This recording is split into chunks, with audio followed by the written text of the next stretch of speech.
My beloved child, do not let your pain make you forget the reason I have kept you here. The memories you are trying so hard to bury may be the very ground where I am planting the seed of a new vocation. I did not take away the one you love in order to leave you empty, but so that your hands might be free to take hold of the sacred inheritance I am now giving you. Long ago, after the prophet Elijah was taken up to heaven in a whirlwind, Elisha, his faithful disciple, collapsed under the weight of his grief. He tore his garments and sobbed because he had lost his master, his spiritual father. Yet in that very moment of shattering, Elisha saw the cloak of Elijah falling from him. It was not just a keepsake, but a sign of mission. I was entrusting to him the power and responsibility to carry on the journey. From that moment, he no longer lived for his pain, but to complete the part that remained in my plan. In the same way, every time someone you love is taken from you, it may not be an ending, but the beginning of the stretch of road I desire you to walk. My child, there are sorrows so deep they make you feel as though you want to let go of everything. And yet in that very silence I am whispering to you, I know you no longer want to hear anyone's advice. You do not want to be consoled. You just wish everything would stop. But I tell you truly, in that lowest place, where you have nothing left to cling to, I am touching your soul in the clearest way. Your pain is not random, and your tears are never meaningless. You think you are merely watching a video to pass the time, or listening to a message just to try it. But if something inside you suddenly trembles, that is not just emotion, that is my word. Do not reject it simply because it comes in a simple form. I am knocking at your heart through the smallest of things to let you know that I am still here and that this call is no accident. You still remember that person's last look, don't you? In that gaze there was not only the sorrow of parting, but also a mission entrusted to you. Often you do not understand why. After they are gone, you become stronger, more profound, or suddenly have intuitions you never had before. Do not dismiss that as coincidence. It is the fruit of the prayers they quietly lifted up for you over so many years. The one who has departed can no longer speak, yet their prayer remains alive in the heights of heaven. They have not only left you memories, but also a spiritual inheritance, faith, mercy, lessons learned, and even a mission that you are now invited to continue. I do not want you to hold that inheritance only in your tears. Let it bear fruit in your actions, in the way you live, in every life you touch. If you look only backwards, you will unknowingly bury the treasure I wish to make blossom within your life. I see your heart, full of if only you had been closer, if only you had said a few more words, if only you had done more. But my child, there is no if only in my plan. Every soul is received by me at the right time and in the right way, according to a design that rises far above your understanding. Self-reproach only closes your heart, so there is no room for my light to enter. Do not torment yourself with questions that have no answer, for they do not help the one who has died. They only lead you further away from me. Believe that I, who wrote the story of you both, am still holding the pen and still writing the next chapter. I do not want you to stop at sorrow. I want you to become a witness of hope. When you dare to let go, I will turn your pain into a river of grace. When you dare to lift up your head, I will cause the ashes in your heart to blossom into the light of resurrection. You think you have stumbled on this message by chance, but no, nothing is accidental beneath my hand. When your heart has softened just enough to listen, I come, not loudly, not dazzlingly, but as a gentle stirring within. Every tear you shed, every sleepless night, I am there, quietly gathering them as seeds to sow into your soul. You may brush this aside and think these are just a few virtual words of comfort. But be careful, For that very indifference could make you miss the key to peace that I am offering you. My child, pause for a moment and listen attentively. This is not background music or words passing on the wind. It is my call in the midst of your pain. The beginning of a new journey in which your tears will become the oil that keeps the flame of faith burning. If you are moved, but remain unchanged, you will lose the vocation I have long prepared for you. Do not let my word be only an echo in the wind. Let it become the very breath in your heart, so that as you move forward, I may walk with you, not as a mere memory, but as a mission. My child, there are calls that do not resound in sound, but in the emptiness within you. When you feel that no one understands you anymore, that there is nothing left to hold on to. When your tears fall and you no longer even have the strength to pray, that is precisely when I am whispering very near. I know you have often asked, "Where are you, God, when I am suffering like this?" And my answer has always been there. In every fragile breath, in the silence after each sob. You do not recognize it because you only look for me in dazzling miracles and fail to see me in quiet tenderness. Yet in those moments that seem so meaningless, I have laid my hand upon your soul, not to condemn, but to console and awaken you. I remember the story of Samuel when he was a child. In the middle of the night, he heard a voice calling him 3 times and thought it was the priest, Eli. Only at the 4th time, when Eli realized that it was the voice of the Lord, did he teach Samuel to answer, "Speak, Lord, for your servant is listening." You see, even one who is chosen can mistake my voice for the voice of another. If Samuel, in the quiet of the temple, struggled to discern, how could I blame you when you are standing in the storm of your own heart? But, my child, the difference is that Samuel did not close his heart. He listened once more, and that patient listening opened into a lifetime of vocation. And as for you, I know you too are hearing something, an intuition, a gentle reminder, a video that leaves you in tears for reasons you cannot explain. None of this is by chance. It is the way I knock, not with thunder, but with a tender touch. Do not pass it by, for if you only turn back to me, I will transform that call into the way out for your whole life. People are afraid of pain, and rightly so, because pain makes them vulnerable. Yet I tell you, it is precisely in that vulnerability that I accomplish what is strongest. Many want to hear my voice in success, in miracles, in blessings, but I often speak through what the world tries to avoid: loss, silence, loneliness. For when there is nothing else left to lean on, you begin to lean on me. When everything has been stripped away, you finally see who is truly standing beside you. And I have always been there, without leaving you for even half a step. Sometimes I do not remove your pain immediately, because I use it as a lantern to lead you out of the darkness of your own self, like a torch that burns bright only by being consumed. Your soul shines when you allow me to touch its deepest wound. That is not punishment, but a quiet rebirth, and I patiently wait for you to see it. I have seen many hearts hear my call and then turn away. They are moved for a moment, only to forget as soon as the morning comes.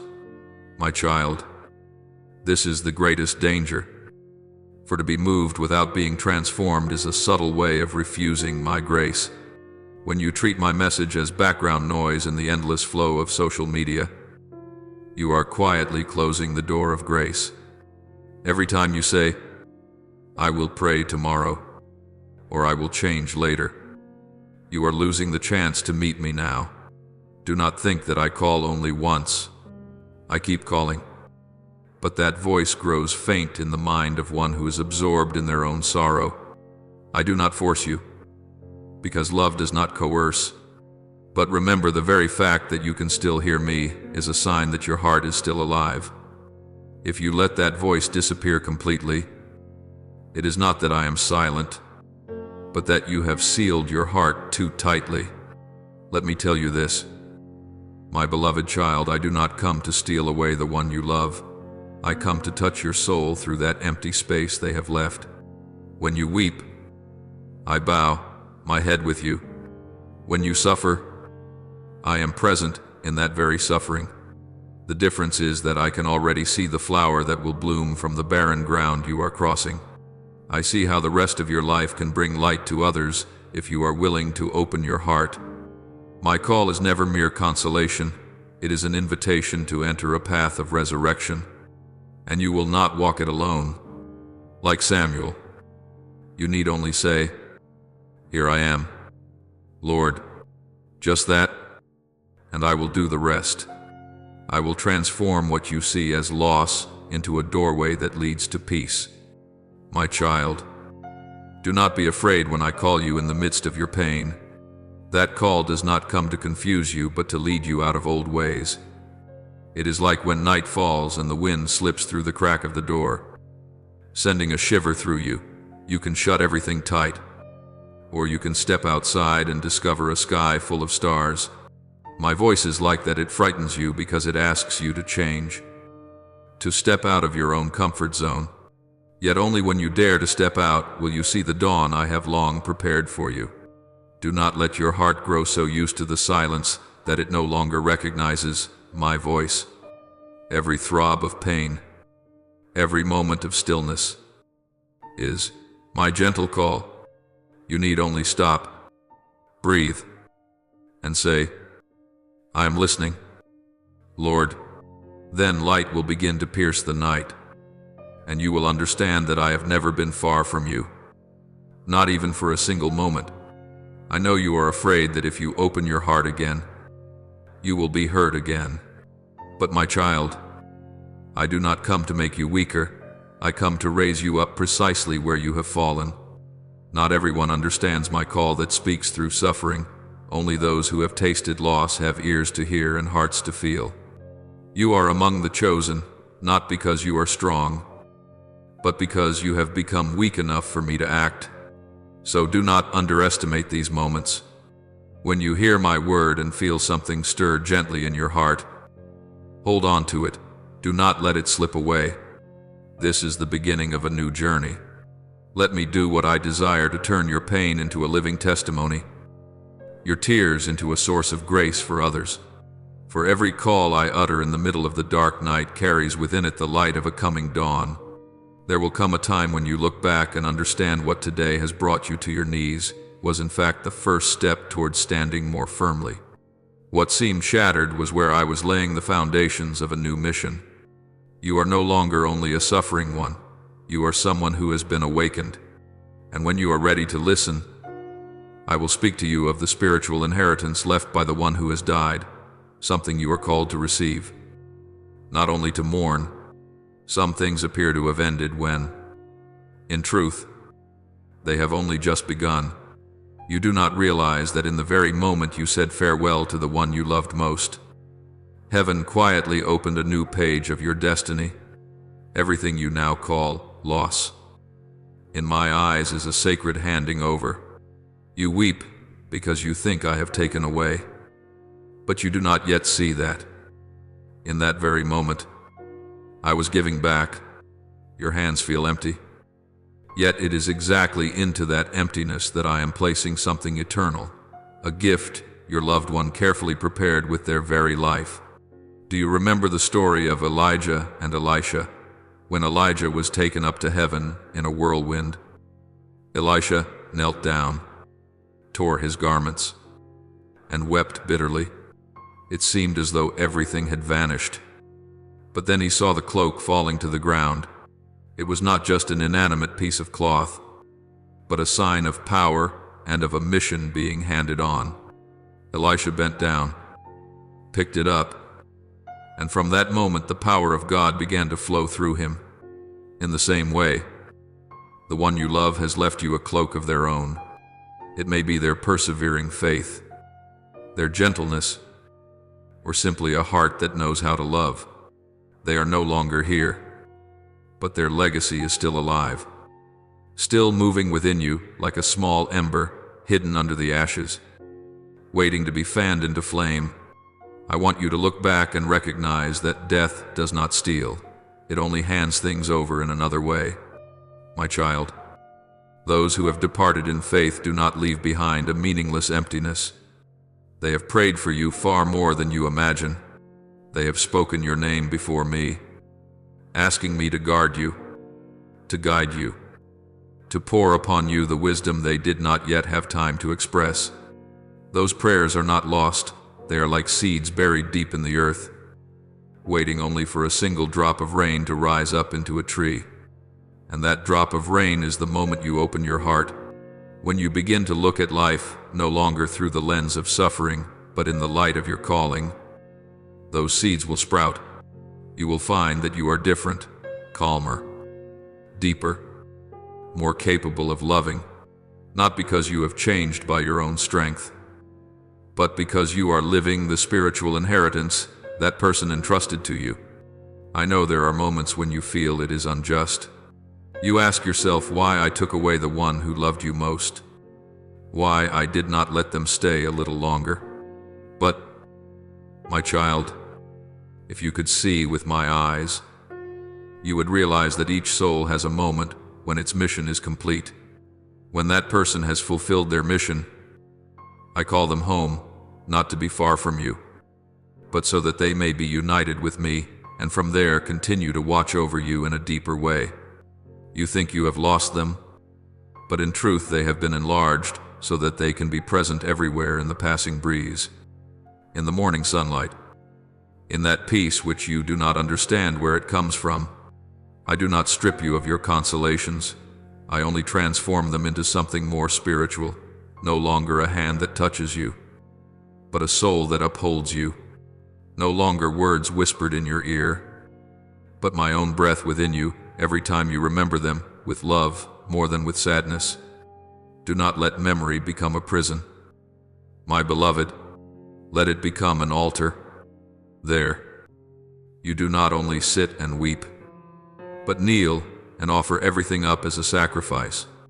For every memory that is steeped in faith becomes a new source of strength. When you remember them, do not ask, why did they have to go? Instead ask, what am I to do with what they have left me? That person may have taught you patience, may have forgiven even when deeply wounded, may have continued to believe when there seemed to be nothing left to believe in. None of that has been lost. It is alive within you, waiting for you to stir it up and let it bear fruit. I do not ask you to deny your longing, but I desire that you transform that longing into action, to live on their behalf, to love on their behalf, to believe on their behalf. For that is the real way to keep them with you, not in tears, but in the light. Many people think that when someone dies, all that was beautiful comes to an end. But I tell you truly, it is precisely in those losses that I begin to raise up eternal works. Your loved ones, your friends, those whom you cherish, they do not leave in order to abandon you in emptiness. They leave so as to place in your hands the key to a new journey. Have you noticed that since that event you understand hearts more? You are more ready to sympathize. You suddenly find yourself closer to those who are suffering. That is not the consequence of grief, but the fruit of a grace that has been handed on. Pain has not hardened you. It has softened you so that you can love more. And this is the sign that the spiritual inheritance has begun to flow within you. I want you to remember this. My child, when someone departs, love does not disappear. It merely takes on a different form. Like one candle passing its flame to another, the first candle may burn down, but the light continues to spread. The one who has died does not remain trapped in the past. Together with me, they are walking with you in the present. You cannot see them, but they are standing behind you, gently pushing you forward every time you fall. They want you to live, but not merely to survive. They want you to live fully. to live deeply, to live as someone who has learned the true value of each breath. That is how you honor the love they gave you, and that is how you allow them to continue to be present through your life. My child, do not be afraid to accept that spiritual inheritance, for when I entrust it to you, I also give you sufficient strength to carry it. Do not keep it to yourself.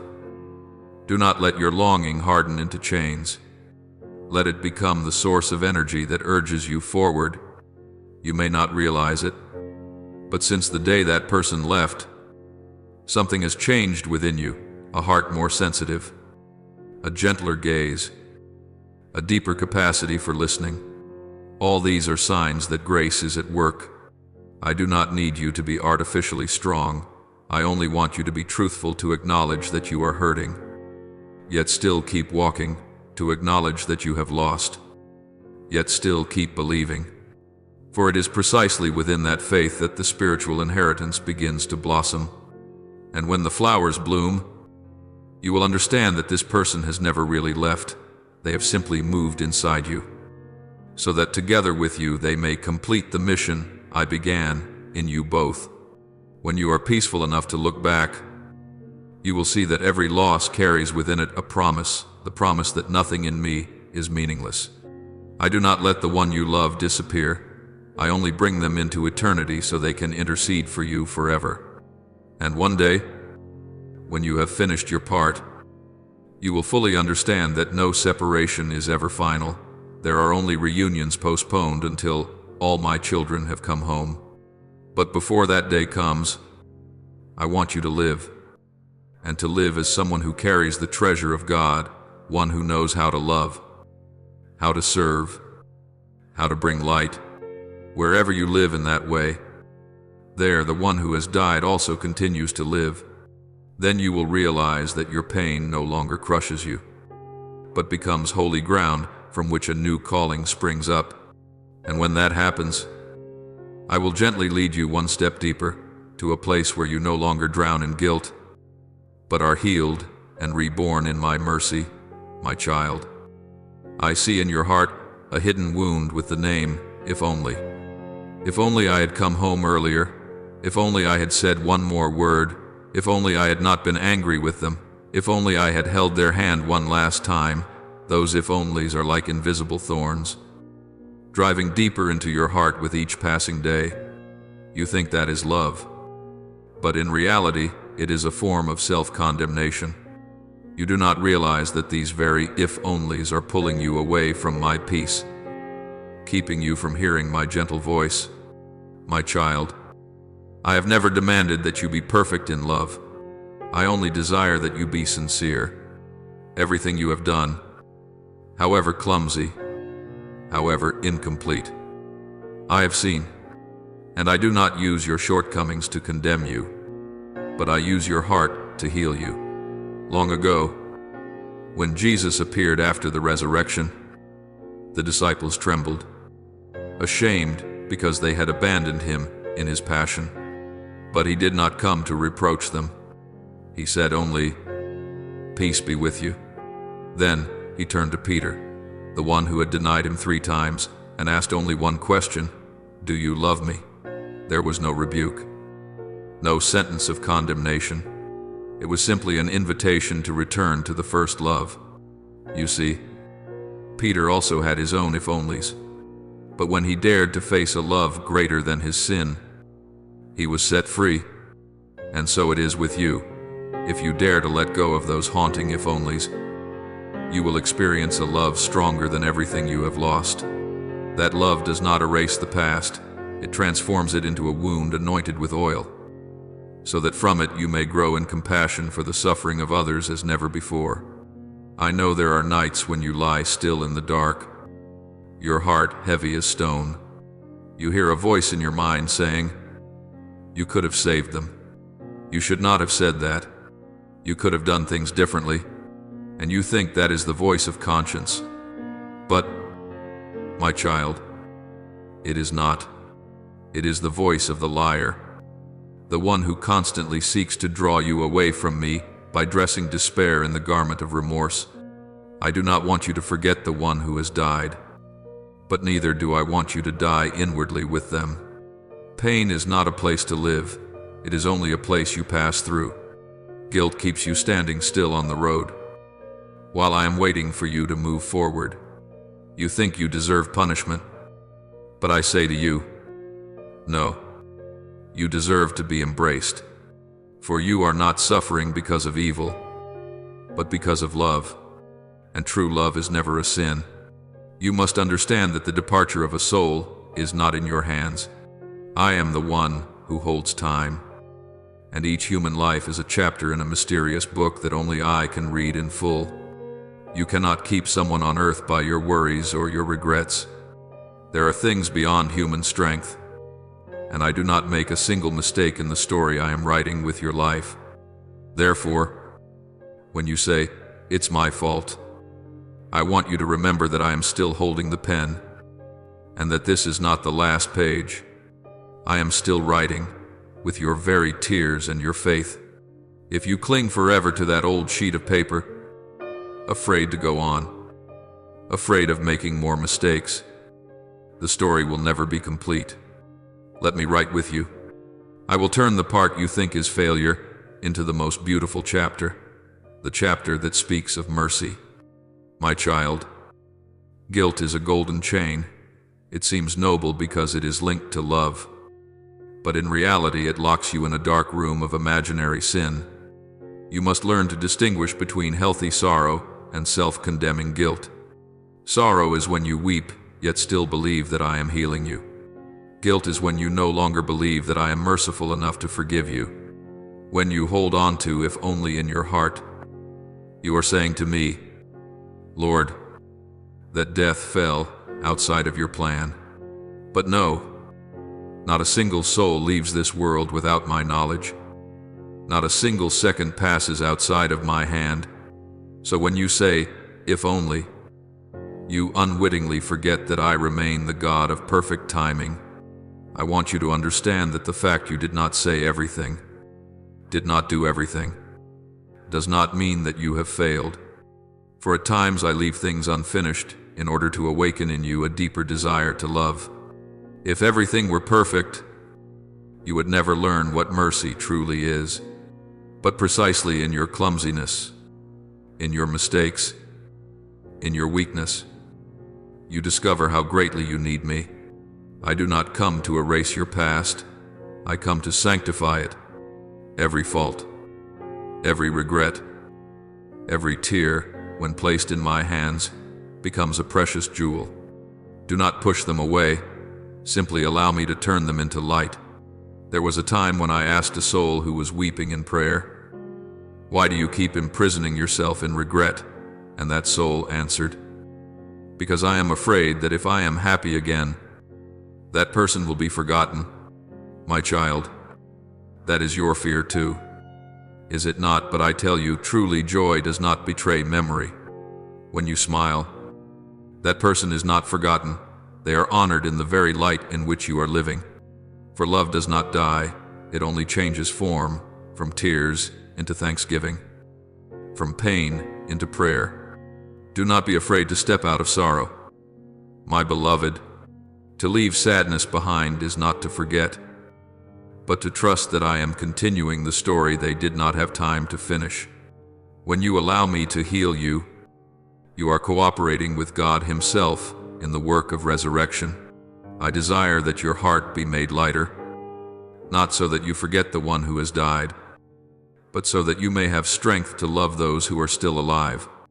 If you keep clinging to that imagined guilt, you will close off the path of restoration I have already opened for you.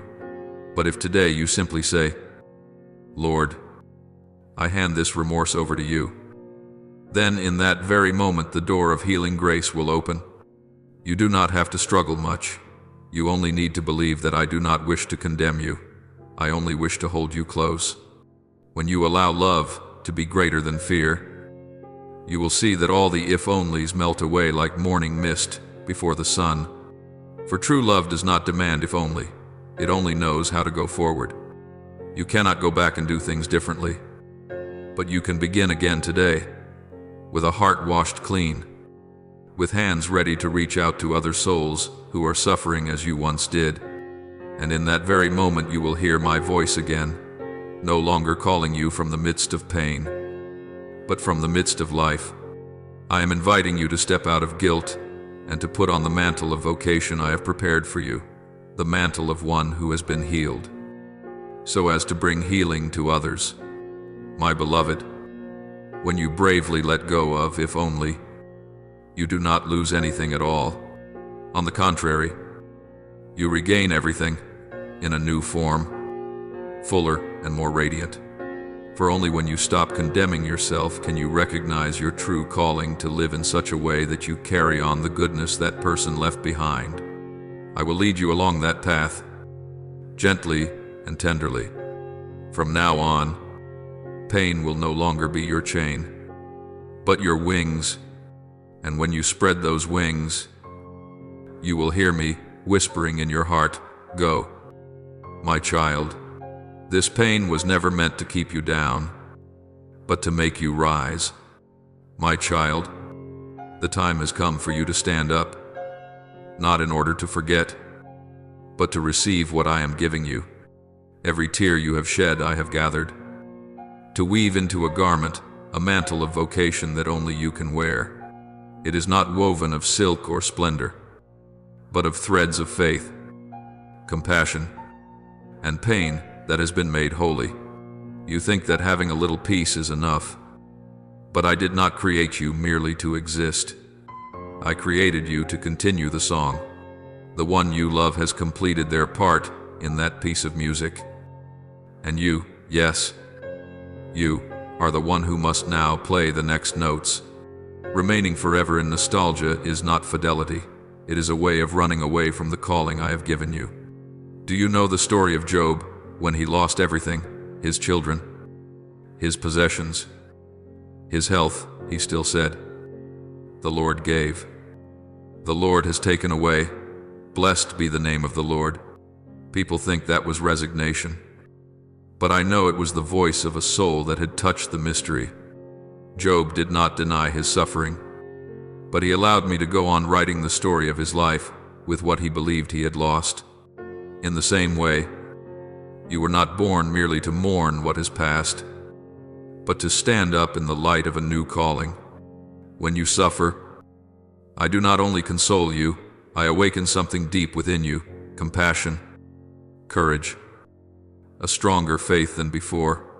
All these changes are not accidental. They are signs that you are being chosen to bear a new mantle. But you know, my child, many people, when they are called, hide. They are afraid they are not good enough.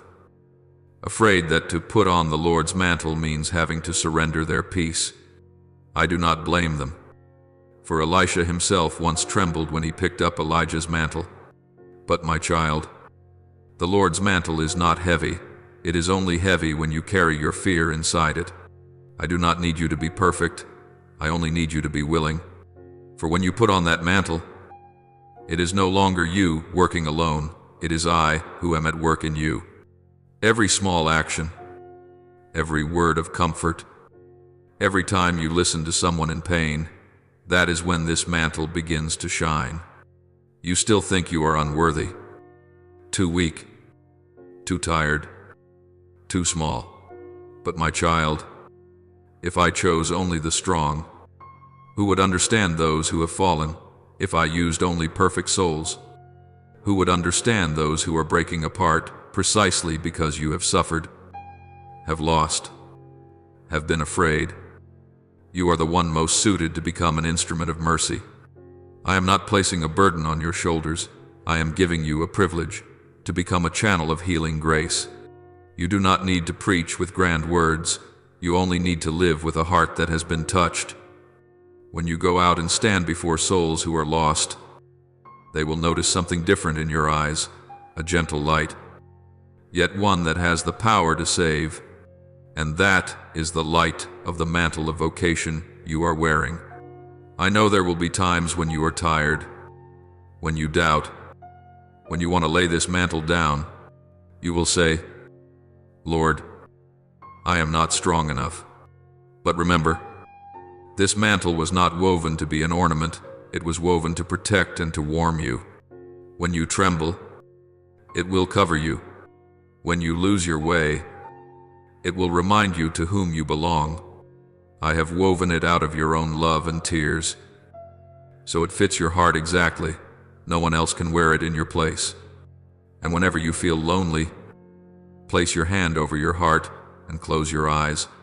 You will hear a heartbeat that is not only your own, but also mine, the one who lives within you. That very rhythm is the sacred symphony of souls that know pain and yet still choose to love. My child, do not be afraid when this mantle makes you different. Do not fear if others do not understand. For those who wear the Lord's mantle do not live to please the world, but to bear witness to the light. You do not need to become great. You only need to become true before me, before yourself, before others. A single honest word from you can save a soul in despair. One embrace from you can make someone believe that God is still there. You do not need to do great things. You only need to do small things with great love. And that is precisely your mission, to continue the story that the one you love has left behind. By living your own vocation to the full, do not let this mantle lie still on your shoulders like a sad piece of jewelry. Let it touch lives. I want to see you walk, speak, live, forgive and smile, not because you have forgotten, but because you have understood. Pain is no longer just a memory, it becomes the energy that makes you love more deeply, endure more patiently, and be more compassionate. When you live this way, you are continuing the work of the one who has gone before you. And I tell you this, if you run away, that mantle will become a selfish hiding place. But if you give yourself, it will turn into the wings of a free bird, flying everywhere to carry blessing to weary hearts. Which will you choose? My child, you do not need to answer me with words. I will hear your answer in the way you live, in every step you take. If you choose to give yourself, I will open the way. If you choose to walk forward, I will support you. For once you have put on the Lord's mantle, you never walk alone again. And you will see that wherever you are present, sorrow is soothed, darkness recedes, and life begins to blossom again. That is the miracle of those who wear the mantle of a vocation. They do not need signs and wonders outside themselves. Because their very life has become a miracle, there will come a day when, looking back, you will see this journey in a different light. You will understand that pain did not kill you, it helped you grow. You will see that the mantle I gave you, though it first made you tremble, has now become part of your very being, soft, warm, and radiant.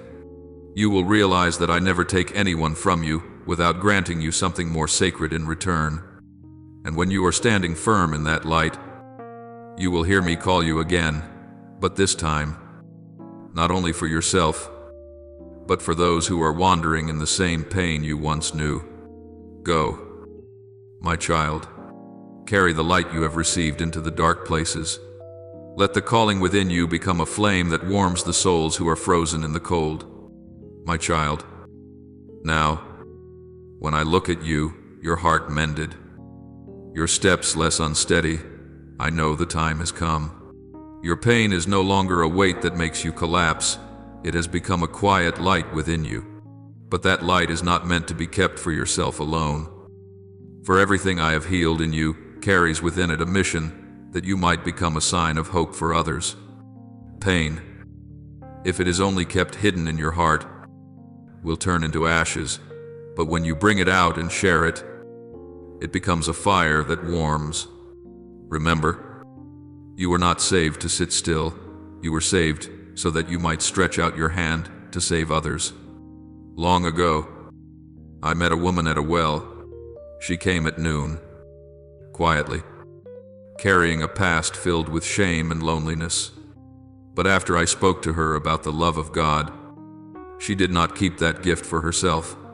She hurriedly left her water jar behind, ran back to the village and said to everyone, "Come and see a man who has told me everything about myself." Do you see?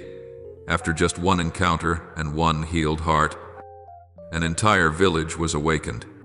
That is the power of someone who has suffered and yet dares to share. It is the same with you. Your pain is not a shameful wound, but a living testimony that the grace of resurrection is real. When you tell the story of your journey, you are not exposing your wounds. You are opening a pathway for those who are still trapped in the dark. I do not need you to speak grand things. I only want you to speak from the truth of your heart. A timely word of comfort, a look filled with understanding, an embrace without judgment. Sometimes these small things are exactly the language of God. You will be amazed to see how what seems insignificant in your eyes can save a soul from despair. For pain that has been sanctified is no longer just a memory. It becomes a stream of grace. You only need to be faithful and let it flow through you. Do not be afraid of being wounded again. I, myself, will be your wall of protection. The gentle wind that carries this warmth farther than you can imagine. You may ask, "Lord, I am just an ordinary person. How can I become hope for someone else but my child?" I do not need the great. I need those who have been touched. Only those who have walked through darkness truly know the value of light. When you meet someone suffering as you once suffered, you will not speak empty words. You will be silent and listen. And it is that very silence, filled with compassion, that will heal them. In that moment, you become a wordless light, a kind of light found only in hearts that have been broken and yet still choose to love. You cannot know how many people are watching you. Some never say a word, but they observe, they listen. They seek in you some proof that God is still real. When they see you live, still believe, still remain gentle despite having been hurt, they will begin to trust that they too can be healed. Like a river, you cannot keep the water for yourself. Water remains clear and refreshing only when it flows. So do not keep your pain as a keepsake. Let it become a flowing stream that waters the dry ground. I healed you not so that you would close your door, but so that you would open it and let other souls step into the light. I now see within you a strange kind of strength, not the strength of one who has never fallen, but of one who has fallen and still risen again. This world does not need more flawless people. It needs witnesses of mercy.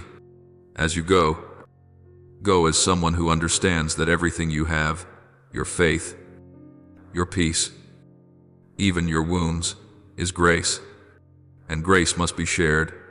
You do not realize that sometimes just one story from your lips about how I drew you up from the depths can save someone from the thought of ending their life. That is the power of living testimony. It needs no stage, no crowd. It only needs one true heart speaking to another true heart. My child, look around you. This world is full of people who are hurting and do not know they are loved. They carry wounds much like yours once were, but they have not yet met me. And you are the bridge, not to preach, but to live out the tenderness I have poured into you. A prayer you whisper for them. A small act that no one notices. That is when you are spreading the grace of healing. Do not think that your vocation is confined to church walls or rituals. True vocation is lived in the smallest moments when you forgive, when you choose love instead of hatred, when you smile even while an ache still lingers in your heart. It is these very things that glorify me. And remember, this pain is truly redeemed only when it becomes a source of life for others. I did not allow you to go through all your losses just to have you live quietly among your memories. I want you to turn all of it into seed. When you tell your story, when you help someone else believe they can rise again, then your pain has reached its fullness. For salvation never stops with one person, it always spreads, like a flame. You cannot keep it for yourself.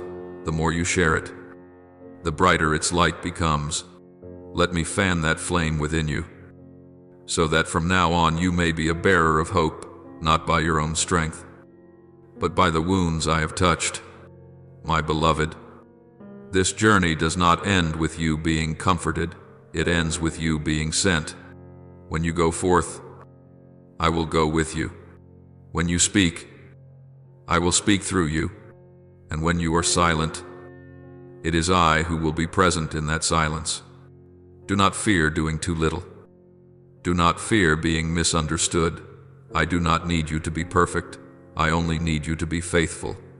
If you just keep walking, you will discover that every time you offer hope, you receive a little piece of heaven in return. And in this way, you are no longer merely someone who survived loss, but one who is sent to sow new life. One day, when you look back on the road you have traveled, you will smile and whisper, "So every tear did have its reason." You will see clearly that every pain, every long night, every silent plea was used by me to write a new story, the story of resurrection grace woven into ordinary life. And when you tell that story to the world, I will be right there in every word, every glance, every heartbeat, so that people looking at you may know that God is still alive, still healing, still loving. Go now, my child, for your pain has become a lamp for others. Do not be afraid, for with every step you take, I will cause the earth beneath you to bloom. When you allow your pain to be sanctified, it is no longer a wound, but a testimony of grace. When you let the Lord use your life to touch others, you no longer live for yourself, but in the unending flow of God's love. And that, my child, is the true purpose of your life, to turn every loss into hope, to let every tear become a seed of vocation, and so that through you this world may once again believe that I am still here. My beloved, I see deep within you a very real longing. You do not want to drift through your days. You want each day to have meaning. You want your soul to be renewed. You want to become someone different from who you were yesterday. That desire did not appear on its own. It is a sign that I am still quietly touching you. I see those moments when you ask yourself, do I still have a chance to change?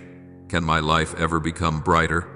And those very questions are already the first steps of a new journey. But my child, if this longing remains only in your thoughts and never becomes action, it will slowly turn into regret.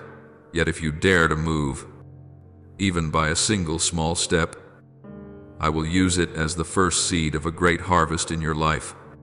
Do not let the looks of others, their words, or the invisible judgments of this world chain your steps any longer.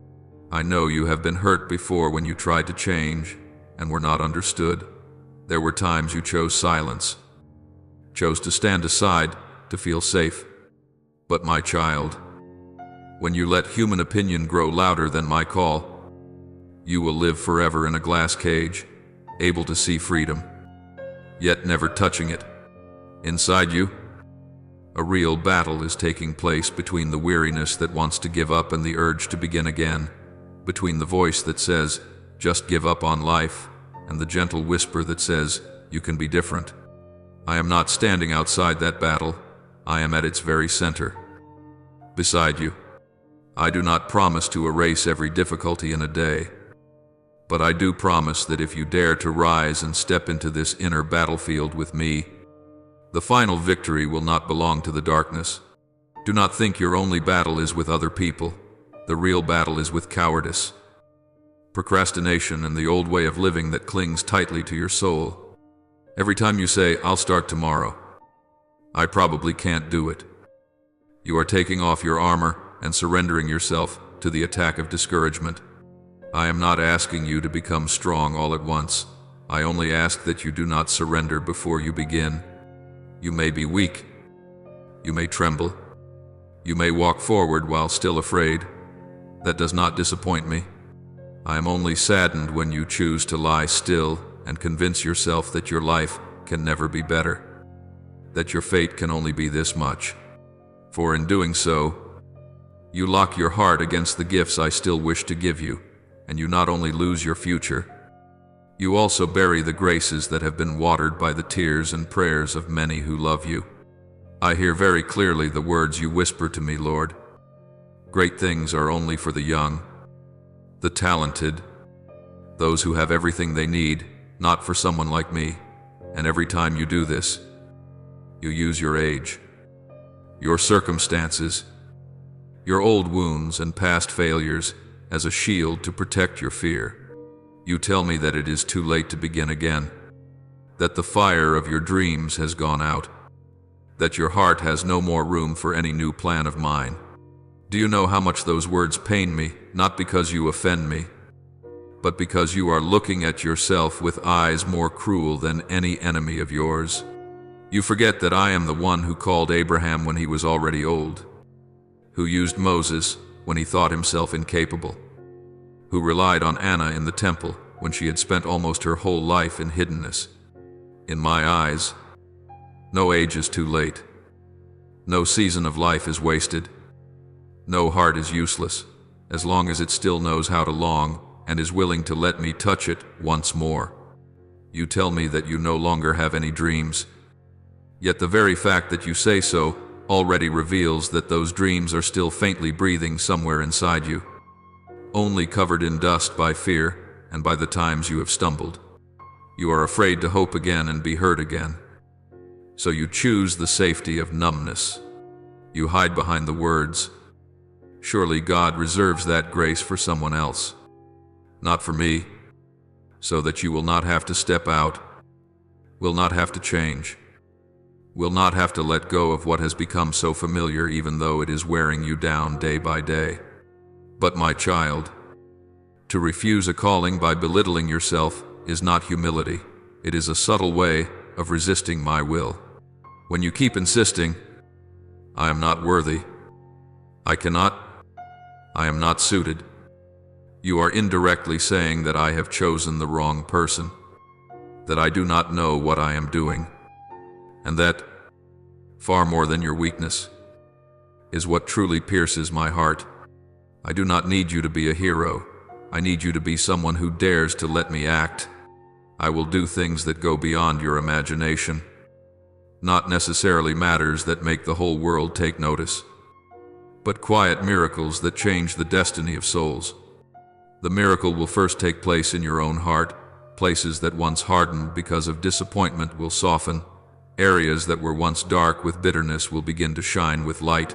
The deepest corners you never dared to open because you were afraid to face them will gradually be touched and healed by me. Then from there, I will allow others to see that transformation in you. They will ask themselves, "How can someone who fell so hard now stand so firm? How can one who once wanted to give up now speak about hope?"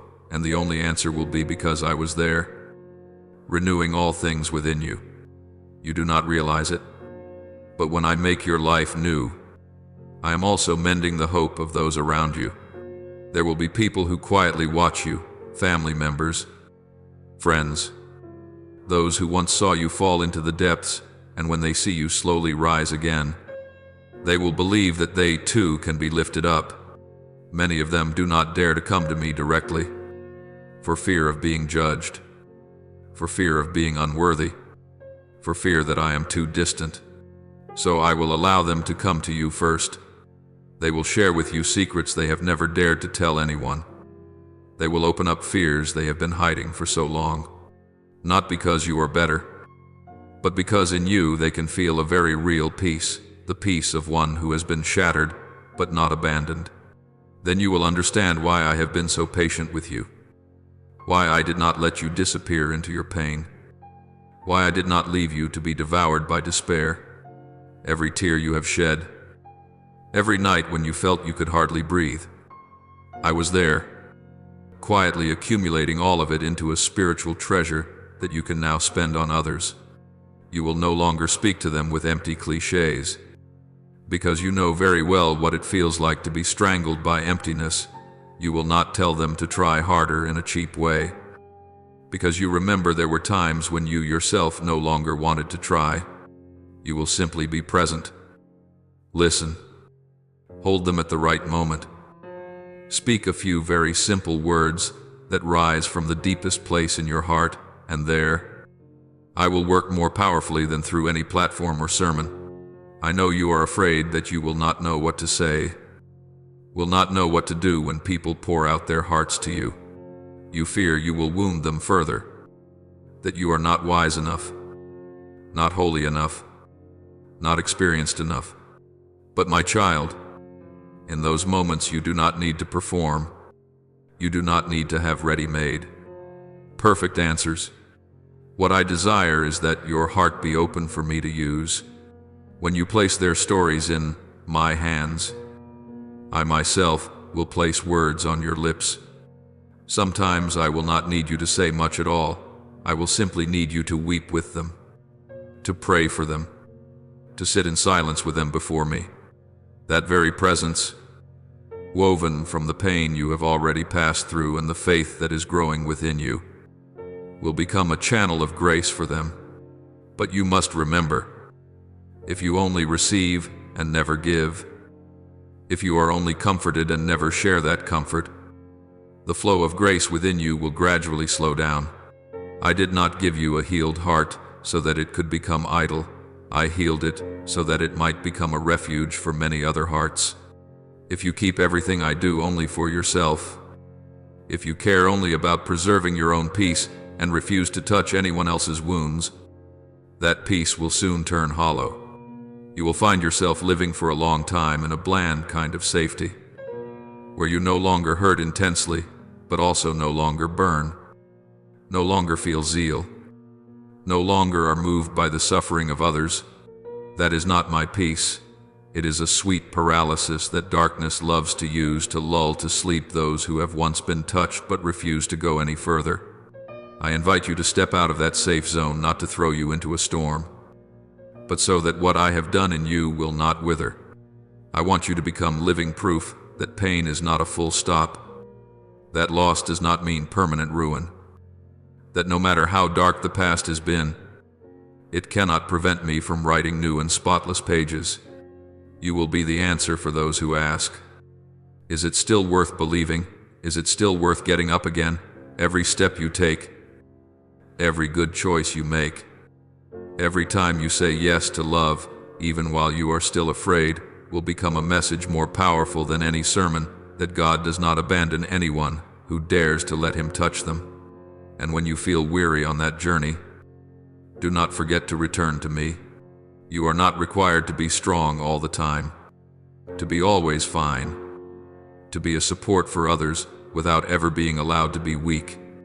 You still have the right to weep before me, the right to say you are exhausted, the right to ask me to hold you as I did at the beginning, not because you have gone back to square one, but because true love must always return to its source.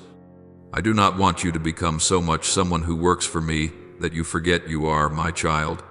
So, whenever you notice yourself beginning to push yourself to the point of exhaustion, remember that the safest place is still my arms. From there, I will lift you up again, breathe new life into the mission you carry, and let you continue to be my little light in the world. My beloved child, all that I ask of you is not perfection, but faithfulness. Faithfulness to the desire to live better each day. Faithfulness to that first yes, even when later it trembles. Faithfulness in returning to me every time you fall. Faithfulness to the mission of being a sign of hope for those around you. If you continue like this, day after day, quietly, yet steadfastly, you will be amazed to discover that you have become a different person without even realizing when it happened. And then, looking back, you will know that not a single one of your tears was wasted. Not a single wound was meaningless. Not a single day of your life was superfluous, for I have used them all to transform you from someone who only knew how to grit your teeth and endure into someone who knows how to give. From one swallowed by darkness into one who brings light. from a soul that seemed to have buried its calling into a living witness of my mercy in this world. My child, from where I stand, I can see that in your heart there are still seeds of dreams that have never died. It is only that the winds of life have blown so hard that you thought they had withered. I want you not to hastily fold away the deep desires I once planted within you. Do not let a few stumbles, a few words of criticism, or a few closed doors make you conclude that you no longer have the right to hope. Those longings to live a meaningful life, to do something good, to see your family in peace, to see the ones you love return to the light, all of these are not naive fantasies but echoes of the calling within you. I am not asking you to chase every passing desire, but I invite you to remain faithful to what stays, even as the years change. To those things that, whenever you think of them, make your heart grow warm, even though your outer circumstances are not much improved. Keep patiently tending those good things. Keep working. Keep quietly persevering. Keep daring to dream instead of settling for paralysis.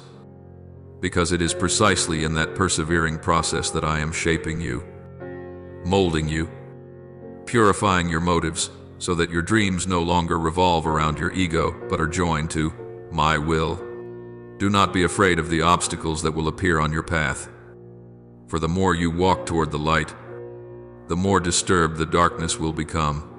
There will be people who do not understand, invisible forces that try to pull you back to where you were, mocking voices, cold attitudes, even slander that wounds you. But my child, no one can defeat you if you do not let go of your hand from mine.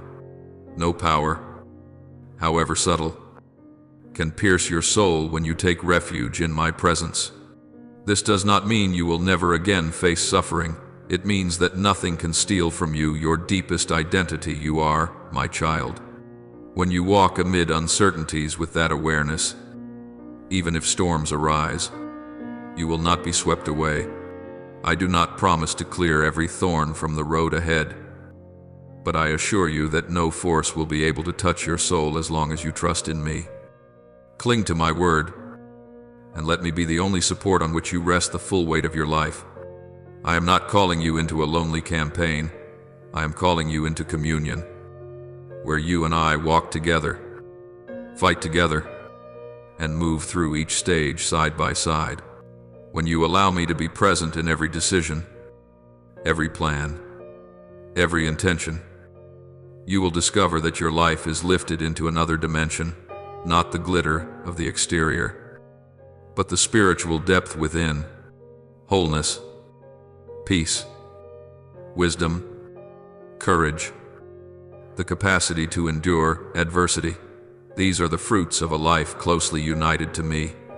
This is a level of blessing that the world cannot define, because it is not measured by money or fame, but by the freedom of a heart that knows it is loved unconditionally. The more closely you walk with me, the more you will experience what you never expected, doors suddenly opening, relationships being healed, knots of deadlock gradually being loosened, things that once seemed impossible, slowly becoming possible in mysterious ways. Do not think that my words are mere consolation, for I am the one who does what I say. The blessings I prepare for you are not mirages to lure you forward and then abandon you in the desert. They are realities I have been nurturing for a long time, simply waiting for the right moment to be poured out. There are things you have prayed for over a long period without seeing any answer. Words you thought I did not hear. Desires you have filed away in the drawer labeled impossible. Yet you do not know that behind the scenes I have still been at work.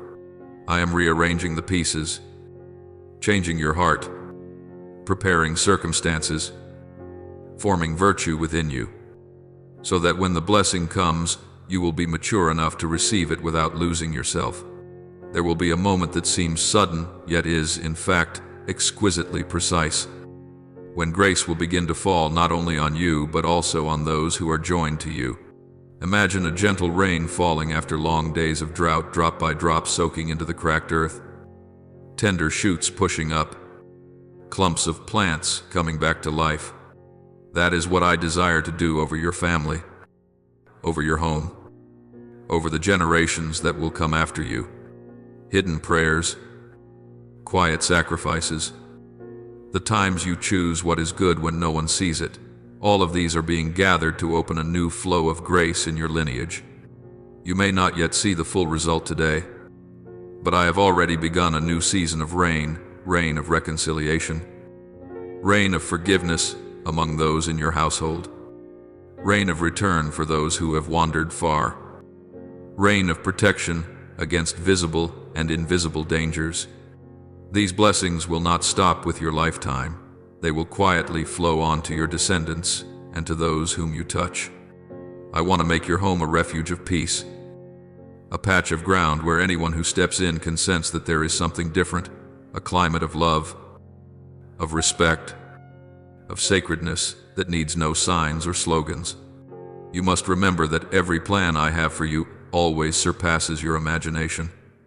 You can sketch out scenarios according to your own understanding. You can dream of a life with few storms, of certain successes.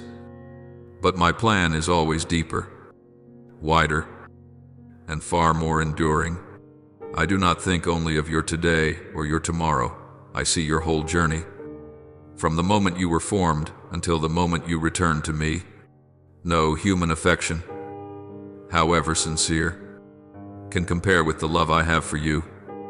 Because I love you with a complete gaze, I see even the ugly parts and still hold you close. I know every time you betray me and still trust you. I read all the thoughts you cannot admit even to yourself and still wait patiently for your return. That is why no project of this world, no invitation, however enticing, can ever surpass what I have prepared for you when you choose to stand on my side. I can give you what no one else can, a sense of purpose so solid that storms cannot shake it. When you know why you live, for whom you live, and toward what you are living, you will no longer be swept away by others' assessments, comparisons, and shallow measures of success. I can also fill your heart with a peace that many long for all their lives, yet can never buy a peace that does not depend on abundance or scarcity, gain or loss, victory or defeat, but is grounded in the conviction that though everything else changes, I do not. And my child, even the situations that seem utterly blocked, the mistakes you believe have ruined your whole life, the calamities you cannot understand, I can still use them as raw material to build something good. When you hand everything over to me, the beautiful and the ugly, your pride and your shame, I will weave it into a new story, where the very cracks become the places where light breaks through. There are stretches of your journey when you feel as though you are wandering in a barren land. You pray and feel nothing. You do what is right and still meet with injustice. You love and are not loved in return. You try and see no results. You call this the desert. I do not deny its harshness. But I also want you to know that often it is precisely there that I am closest to you. When everything around you offers nothing to cling to, you finally have the chance to cling to me alone. When superficial sources of joy run dry, you begin to thirst for a deeper spring. I will not leave you forever in that dryness. I lead you through it to teach you to discern what is fleeting and what is eternal. And at the right time I will bring you to clear waters where you find freshness in my word. Feel warmth in prayer, and sense your heart growing calm as you realize you no longer have to strain just to survive. All of this you cannot buy, cannot produce by your own strength. You can only receive it. And the way you receive it is no less important than the blessing itself that I give. If you open your hands with a demanding attitude, thinking that you deserve to have it, grace will not reach the deepest places within you. But if you open your heart with simple faith, with the joy of a child unexpectedly receiving a gift, with the humility of one who understands that everything is grace, then that blessing will not merely come and go, but will take root in your life. Faith helps you see what I am doing even when your physical eyes have not yet caught up. Joy keeps your heart wide open, not crushed by anxiety, and humility helps you remember that you are only a steward, not the owner, of these gifts. Therefore today, in this very moment, I gently yet firmly invite you to turn the page and step into something new, to remain faithful to the dreams I have kindled, to keep walking even when the road ahead is still hazy, to keep fighting with prayer, with daily choices for what is good, with an attitude of trust even when you feel nothing. Believe that I am walking with you more than you think, protecting you more deeply than you sense, preparing for you things that surpass all you ask or imagine. And when you learn to live in a posture of readiness to receive with faith, with joy, with humility, you will discover that my blessing is not just a brief flash, but a gentle river that never runs dry, quietly flowing through each day of your life, nourishing, cleansing, and refreshing every hidden corner of your soul, and from there, spreading out to touch those whom your life is sent to love and to serve. My beloved child, after all that I have said to you about the journey of rising again, about letting your pain be transformed into hope, now I need to whisper something very important to you. Be truly tender-hearted toward what I am quietly placing into your life. Do not turn your face away. Do not dismiss the small signs that are flickering every day. There are blessings that will not appear as earth-shaking miracles, not thundering like a storm, not dazzling like falling fireworks, but that come very gently, like a kind thought, a small opportunity, a meeting that seems accidental, a very soft invitation, a door that seems hardly worth noticing. People often wait only for grand things, things they deem worthy, and so they step past grace without even realizing it. I do not want you to walk that same way. I want your heart to be delicate enough to recognize that the simplest things are sometimes precisely where I am hiding a treasure prepared just for you.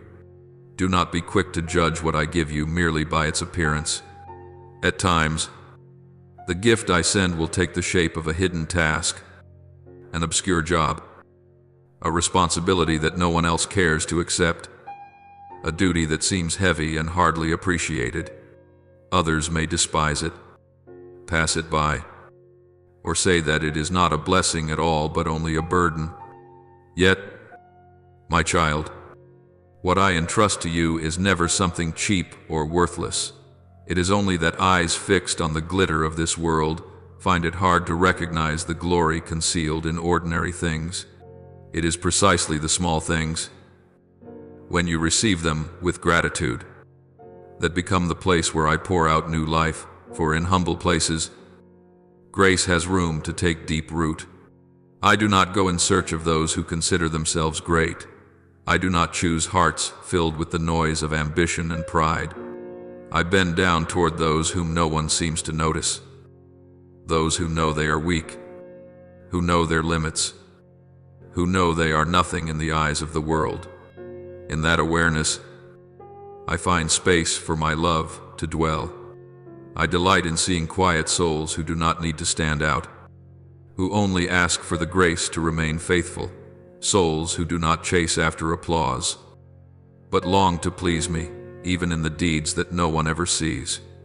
You may see yourself as ordinary, not outstanding, at times even inferior to others, but I see in you lines and contours that even you have never recognized. I have placed within you a beauty that is uniquely yours, a mission that belongs to you alone, and I desire to awaken it. You have compared yourself to others so many times and asked why they seem to be given more abilities, more opportunities, more advantages. You have quietly put yourself into the category of the small, the faded, the insignificant. But my child, in my hands, the smallest things can bring about what seems impossible. I know well your fragility. I see the cracks, the weaknesses, the hidden corners you are afraid to face. Yet it is precisely there that I want to use my power to transform, to build, to plant within you a strength that does not belong to this world. I take those who appear weak and make them witnesses to another kind of strength, the strength of those who place their whole trust in me, and not in their achievements or reputation. Do not wait until you feel better, more capable, more complete, before you dare to accept the steps I am inviting you to take. If you wait until you are perfect, you will never begin. For on this earth no one reaches absolute perfection. I do not call those who are already prepared in everything. I call those who are willing to let me lead them. Little by little, I do not hand you a task far beyond your measure all at once. I teach you to grow gradually through each small thing, each simple act of faithfulness. Every time you choose the good in the little choices of your everyday life, you are taking another step along the path I sketched out for you long ago. There will be times when my blessing comes in a form you did not expect. It may appear as a relationship that requires your patience, a difficult person whom I place beside you to train your heart, a trial that demands you to grow, a door that seems closed so that you may learn to rely more deeply. If you insist only on receiving glorious things, you will be resentful when grace arrives in a simple, ordinary wrapping. But if you know how to look beyond the pain, beyond the outer shell, you will see that I am quietly shaping you, molding you in my way, slowly, surely, and with infinite wisdom. Have you ever noticed that the most precious things in life often begin very small? A tiny seed seems to count for nothing. Yet when it is placed in the right soil and tended, it becomes a great tree full of shade. A gentle word, seemingly harmless and insignificant, can rescue a heart on the verge of collapse. A small decision to forgive, to apologize, to return to prayer can redirect an entire life. The blessings I give you are the same. They carry the structure of a seed. They need you to receive them, to cherish them, to cooperate with them if they are to grow and blossom. If you let them fall on the hard ground of doubt, they will never rise. But if you plant them in trust, they will begin to sprout in secret, even before your eyes can see anything. I am searching for hearts that know how to open and dare to say, I believe that you are at work in me, even when I do not yet understand. I do not demand that you grasp every detail of my plans. I simply invite you to believe that I do not work at random. Everything that has happened and is happening in your life, joy or sorrow, loss or restoration, I am weaving together into one great tapestry. From below, you see only tangled threads, tight knots, a disorder that seems to make no sense. But from above, I see the finished image that I am patiently weaving each day from your very story. The blessings I give you are not scattered fragments, but strokes of color in a painting far larger than your understanding. Learn to listen for my voice in silence, in my word, in the small signs I send you each day. Do not wait for something dramatic before you come to me. Do not run to me only in crisis and then forget me when things are calm for a while. If you treat me only as the last resort for putting out fires, you will find it hard to recognize the subtle blessings I scatter along your way. When you grow accustomed to remaining in my word, to giving me honest spaces of time, your heart will become more sensitive. You will be less impulsive, less quick to judge, less easily dragged about by the noise of the world.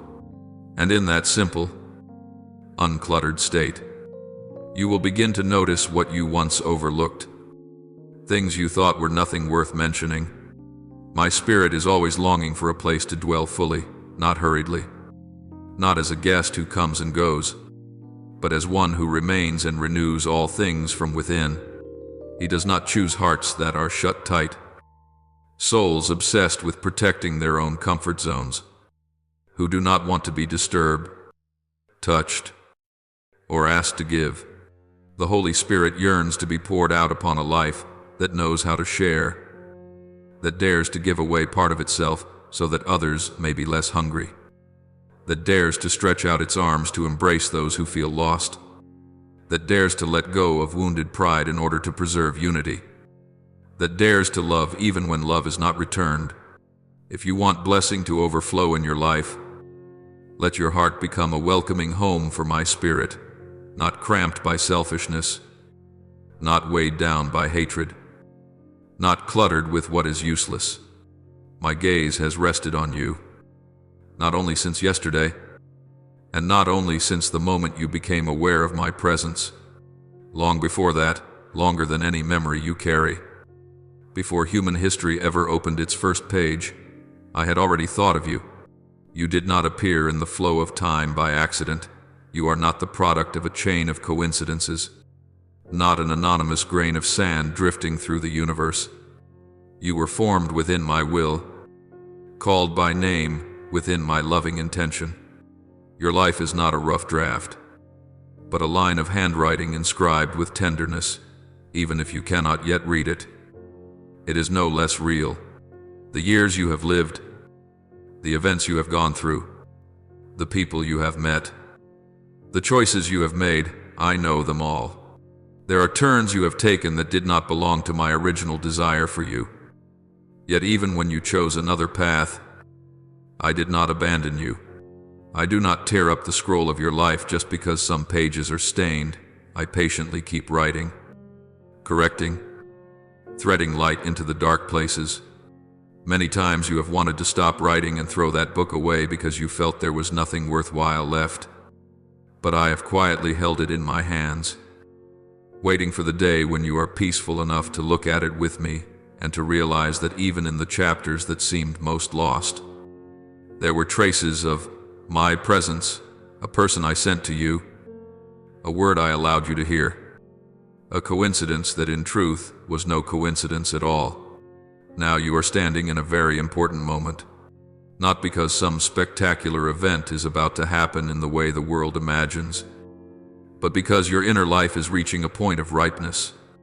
Everything you have gone through, joys and sorrows, ups and downs, losses and recoveries, love and wounds, has kneaded your heart, making it deeper, more genuine, less full of illusion, and at the same time more ready to meet me in a mature way. This is the time when I want you not only to hear about your calling, but to begin to live it, not only to say, I believe God has a plan, but to actually walk as if that were an unquestionable truth. The day you begin to understand what I have prepared for you will not necessarily be marked by fireworks or festivals. Often it is just a very ordinary day. But something within you suddenly lights up in a way that is hard to explain.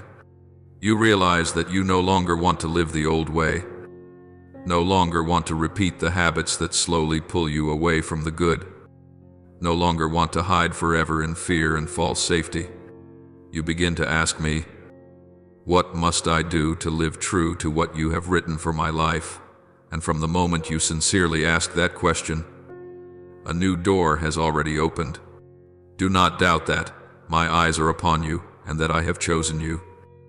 Even if your present circumstances are still tangled, even if you cannot yet see the way clearly, even if outwardly many things remain in disarray, your being chosen does not depend on how ready you are, but on how I love you. I do not regret calling your name. I am not disappointed by your delays. I do not grow weary of waiting for your return.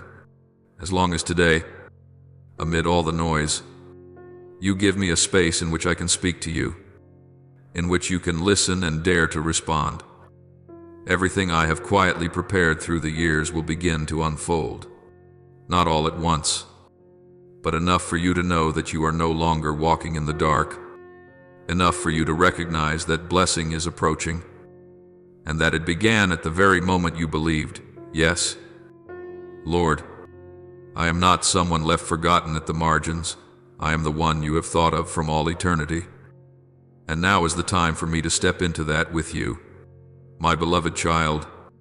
From all that I have been doing within your heart, I do not want it to end as a few touching moments that fade with time. I want it to become the rhythm of your daily life. Do not let me be only a memory of your most painful days. Let me become your constant breath, morning, noon, evening, and night. Each morning when you open your eyes, before you reach for your phone, before you think of work, before you let worries rush in, give me a little space in your mind and heart. Just whisper, Lord, today I come to you. And you have already stepped into the encounter I am always waiting for. I do not ask for complicated rituals. I simply long for you to come to me in the truth of who you are. Each day, bring your plans, your projects, the desires you are nurturing into my presence. Do not come to me only when everything has collapsed. Come also when things are still in their early, fragile beginnings. Tell me what you are thinking, what you want to do, how you are calculating and deciding. Do not be afraid that these things are too small or not spiritual enough to me. Every detail of your life matters. When you place each intention, each choice in my light, you will gradually recognize what aligns with my will and what is driven only by your own ego. I will gently adjust your course, opening and closing doors at the right time, so that you no longer have to stumble around in the fog alone. If you have doubts, things you do not understand, questions you have long been afraid to voice for fear of being judged as weak in faith, bring them all to me. I am not a judge waiting for you to misspeak so that I can condemn you. I am a father who wants to hear you speak honestly, who wants to know where you are confused, where you feel stuck. If something in Scripture, in life, in the events you have lived through, has left you bewildered, tell me directly. You can say, Lord, I do not understand why you allowed that to happen, and I will still receive you. I am not afraid of your questions. I am only saddened when you no longer dare to bring them to me. It is precisely such sincere conversations that make the relationship between us alive, real, and deep.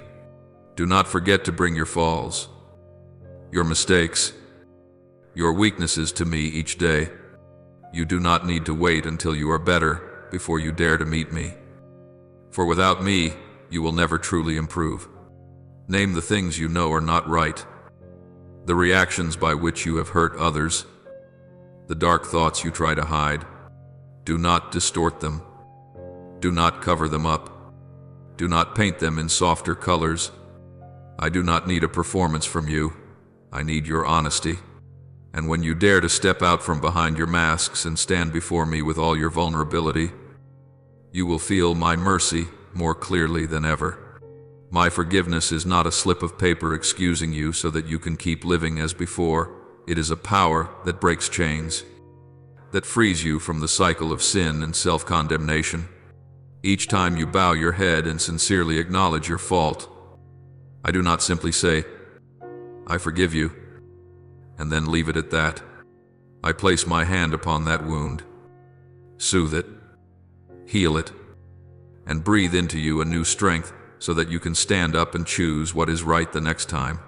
You will find that you are no longer dragged along by your old habits as before, no longer feel utterly helpless before temptation.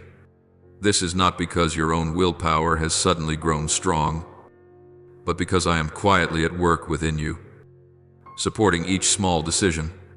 That is why I want you to return to me every day, not to repeat your weakness endlessly, but so that you will never spend a day cut off from my life-giving strength. After the moments when you have opened your heart, spoken everything, wept everything, and laid down every burden, I do not want you to remain lying there. Rise. Believe that if I have forgiven and lifted you up, then you have no reason to imprison yourself in remorse any longer. Be ready to step back into life with a new stance, not as a defeated person trying to limp along, but as a child of God who has been restored and sent forth. True success in my eyes is not that you surpass others, but that you walk the path I have marked out for you. and complete the work I have entrusted to you.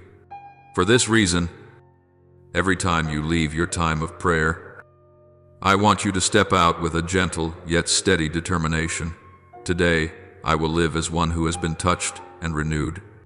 You must remember that time does not stretch on endlessly as you imagine. History is not circling in a meaningless loop. One day, everything will be brought to a close, and the day of my return is not as distant as you think. Do not let this make you panic, let it awaken you. Every sunrise is a new opportunity, but it is also one less day among the days you have left to love, to forgive, to do good, to live your calling to the full. Do not keep postponing what you already know you must do, the apology still unspoken, the reconciliation not yet begun, the resolve to live a holy life that you keep leaving for tomorrow.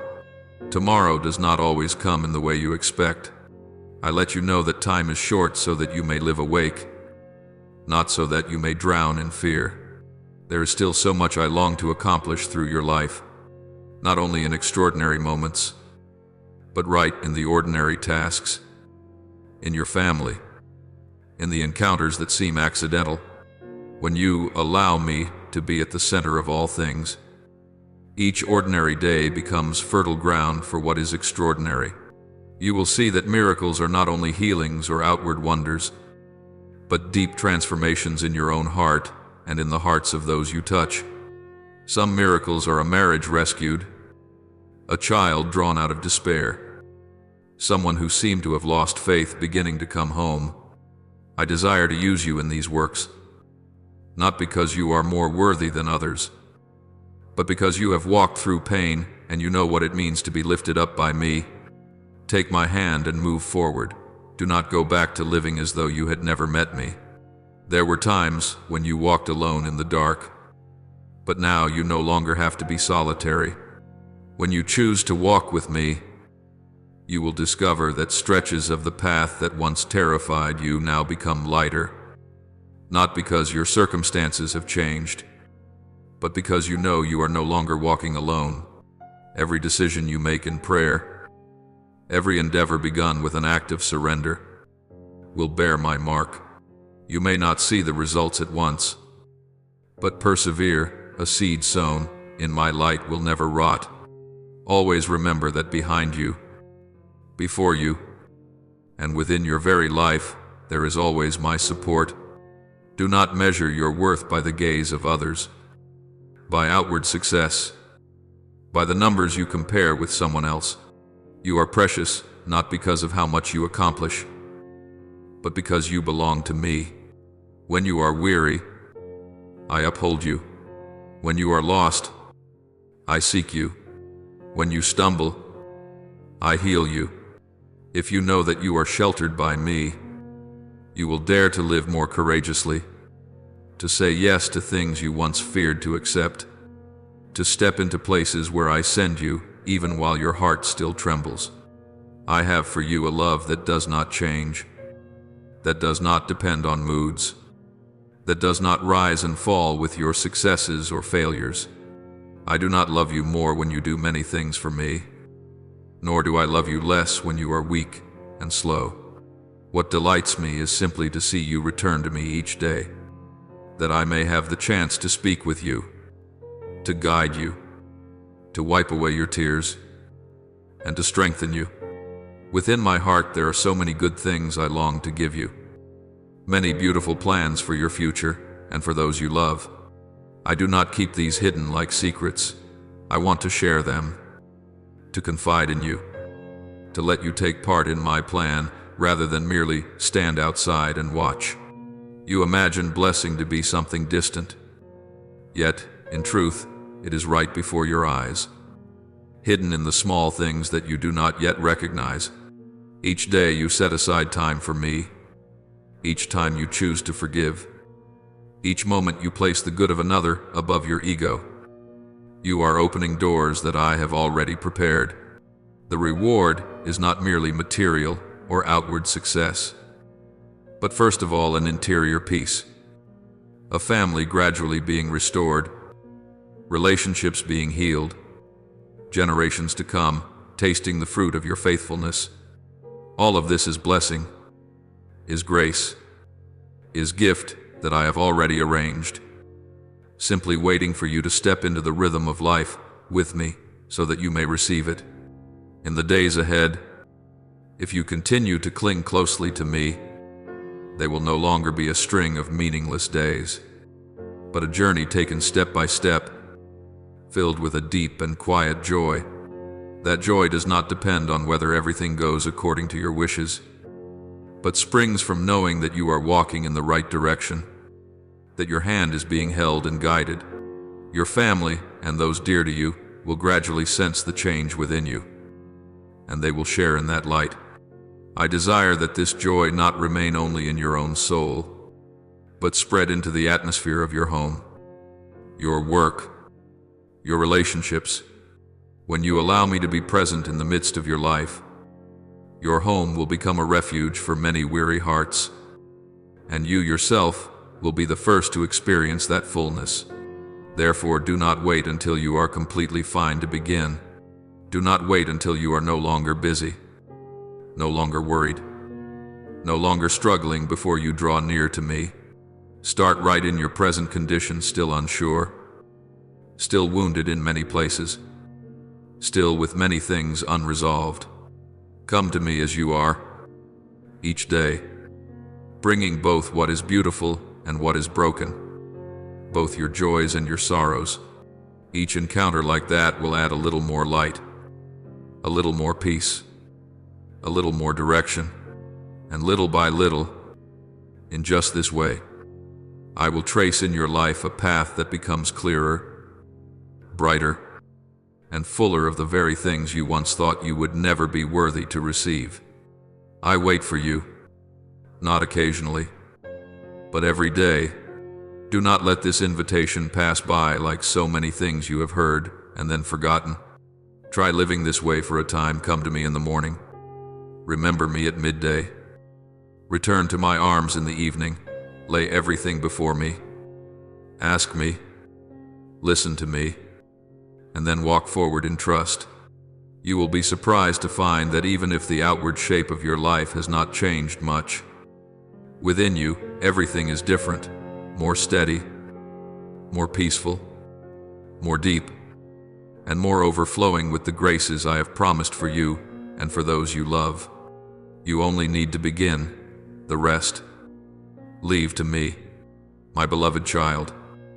I see very clearly the dark fog that so often settles over your mind, the discouraging thoughts, the negative phrases you repeat to yourself until even you begin to believe they are the truth.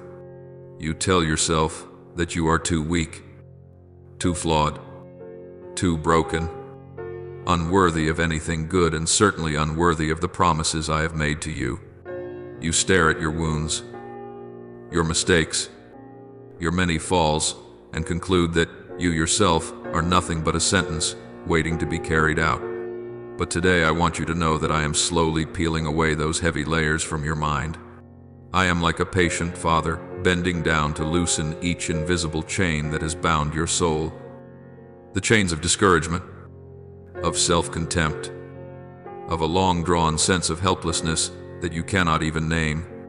I do not come to blame you, to interrogate you, to dig deeper into what you have done wrong. I come to wipe your eyes so that you can look at yourself and at your future with a new gaze. The gaze of someone who knows they are forgiven and loved to the very end. The things that have weighed so heavily on your heart, the sense of debt, the haunting memories of wrong choices, the long nights torn between remorse and fear, I do not ignore them. I step into that place as one who is both a just judge and a merciful father. On the scales of justice, sin does deserve its price, yet in my heart, love seeks a way to set you free. I have taken upon myself the sentence that belonged to you. I allowed evil to think it had won, only so that one day you could lift your head and hear me say, that debt is no longer in the books, not because you managed to erase it, but because I, myself, have torn up the record that accused you. and have swept aside every argument the enemy used to corner you. The accusations it whispers in your ear that you are unworthy of favor, that you have gone too far, that blessings are for others and not for you, all of them become powerless when I declare, I forgive you. I will not bring it up again. I choose to remember you as a child coming home, not as a guilty one who should be ashamed. You once believed that the consequences of your own mistakes would forever block your way, slamming shut the door of your future. But understand this, I do not promise to erase every trace of your past. Yet I guarantee that nothing will have the power to stop the good I intend for you. As long as you allow me to lead you, the wrongs you have done may leave scars. But when placed in my hands, those scars cease to be reasons to exclude you from grace, and instead become testimony to a rescue, a deliverance from a chasm that seemed to have no exit. The enemy wants to use those very memories to paralyze you, whispering, you are ruined. What more can you hope for? But I touch those same memories and say, from now on, they are only the starting point for the new work I will do in your life. Where you once fell, there I can raise you up more steadfast, more humble, more compassionate. No darkness can overshadow the plan I have written for you once you agree to let me enter in and reign, while the whole world trembles with fear, bad news, and instability. It is very easy for you to be swept into that same current of anxiety. People run here and there looking for a hiding place. Some lean on money. Others cling to connections. Still, others stubbornly believe their own strength is enough to carry them through everything. You too have sometimes wanted to be like them, to build for yourself a safe house out of the guarantees this world can offer. But, my child, for you I have opened another way. You do not have to run aimlessly through the marketplace in search of shelter. You have the privilege of stepping straight into the innermost place of my house, right up to my throne of glory, without an appointment, without an interview, without needing to prove your worth. From the day I called you, my child, that door has been opened and no one has the right to close it, while others must knock on earthly doors and hope to be received. You can enter my presence at any time, in any place, with nothing more than a whisper from the depths of your heart. I do not see you as a stranger begging for favors, but as my own child coming home after a long journey. You may draw near, sit down, and speak to me about your fears, about the things you cannot say to anyone else. I do not rush to judge. I listen. When you call, I do not pretend to be busy. I am never indifferent to the cry of a sincere heart. In this world, many may grow tired of hearing your repeated story, weary of your persistent weaknesses, but I do not. For me, every time you come back is something new. Every prayer of yours is a gesture of trust that I cherish. You do not stand before me as a beggar, but as an heir, one who has the right to call me Father and to believe that your words do not fall into empty space. I want you to learn to see yourself in this light no longer as someone always on the margins, but as one who dwells right in the center of my heart. The world will continue to be in turmoil. The unrest will not cease immediately, and the storms outside may grow even more violent. But your hope must not be placed in things that change from day to day, but in the one who does not change. I do not tell you to pretend you see no danger, nor do I ask you to switch off your emotions. I invite you, rather, not to let fear become king in your heart. I myself am your refuge. When all the news pouring into your ears is filled only with reasons to be anxious, remember that you have another place to return to, another voice to listen to. Do not build your dwelling on passing feelings. Root your trust in me, the one who does not make half promises and who does not turn his back when things become difficult. I have promised that I will not abandon you, and I am not accustomed to breaking my word. Many times you have abandoned me, gone far away, forgotten me for months at a time. And yet, whenever you return, you find me where I have always been. Not gone anywhere, not changed my address, not closed my door in anger. If I have been that faithful to you during the years when you hardly paid attention to me, what reason do you have to fear that I would leave you now? When you are actually trying to come home, what I long for you to learn is how to stand firm, even when the ground seems to be shaking. Standing firm does not mean you will never tremble or never cry. It means you choose not to let the gusts of emotion blow you off the foundation of grace. You have been set upon a solid foundation, my love. My faithfulness, my promise in which I have engraved your name on the palm of my hand. Hold fast to this whenever you feel yourself wavering. Do not change course simply because you sense my silence for a short season. Silence does not mean my absence. Sometimes it is only a pause for you to look again at what you are standing on. Be steadfast in your choice to stand on my side, even when everything around you pulls you in another direction. Faithfulness is not a constant intensity of feeling, but the decision not to turn away even when your heart feels cold. And it is precisely in those seemingly dry moments that I am quietly tightening the bond between us. You used to think that you could stand tall only when circumstances were calm, when life was tidy, when everything was under control. But I want you to discover something deeper. You can rise up in the very midst of darkness. You can hold fast to faith right in the middle of the fiercest collisions. Not because you are strong enough, but because I am the one who fights for you. I place in your hands a power you often do not believe. You possess the power to speak in the face of the storms howling around you. The power to name peace in the midst of chaos. The power to refuse to remain a victim forever. You have become accustomed to letting situations drag you along. When things go well, you are glad. When they go badly, you despair. Today I want to teach you how to reverse this, so that your own words, springing from trust in me, begin to shape your circumstances. When fear rises up, do not just swallow it in silence. Open your mouth. Call me Father. Declare that you belong to me, that you refuse to let darkness take over your mind. You will not be used to this at once, but I invite you to try. When a fresh wave of anxiety breaks over you, when conflicts, misunderstandings, and wounds close in around you, stop, take a deep breath, and remember that you are not a helpless pawn being dragged along. You can speak to me, and you can even speak to the very storms roaring inside you. I trust in my God. I do not belong to fear.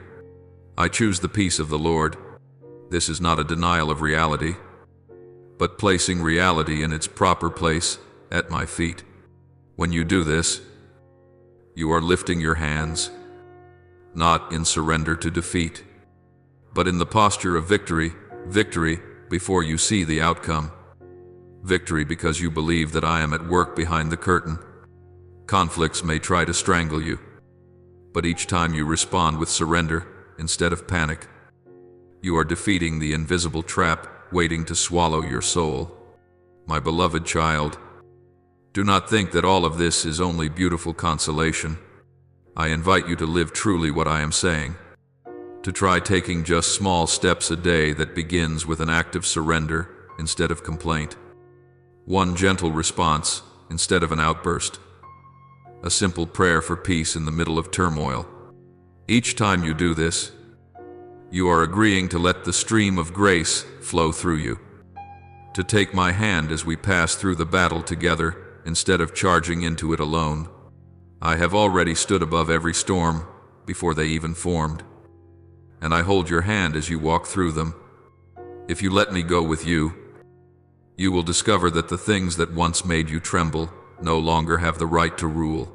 They become only a backdrop against which my faithfulness and your trust can shine more clearly. And then one day, looking back, you will understand it was not that you were capable, but that I did not abandon you for a single moment. It was not that you were strong, but that you allowed me to become the only strength of your life. From that moment on, you will no longer look at storms with the old eyes, because deep within you will know that you belong to the one who speaks a single word, and the wind and waves grow calm, and you, his little child, are allowed to share in that mighty word through your own voice and your own life. My beloved child, after all that I have been doing within your heart, now I want gently but firmly to remind you of something very important. You must not hand over your destiny entirely to anyone who is, like you, only human. You may love them, respect them, learn from them, but do not treat any person as the ultimate answer for your life. For even those you admire most, those you think could never fall, can grow weary, make mistakes, be weak, even lose their way. When you place all your hope in a human being, then when that person collapses, your own heart will shatter with them. I do not want your heart to be enslaved to the image of anyone. I want you to be free to love others without turning them into idols that take my place in your heart. You may walk alongside them and receive help from them, but do not forget that they need me no less than you do. There are moments when, because you are longing to be supported, you are easily overwhelmed by those who appear strong, dazzling, and seemingly full of sacred power. They speak with great certainty, stand in high positions, are surrounded by many people, and so you think that as long as you cling to them you will be safe.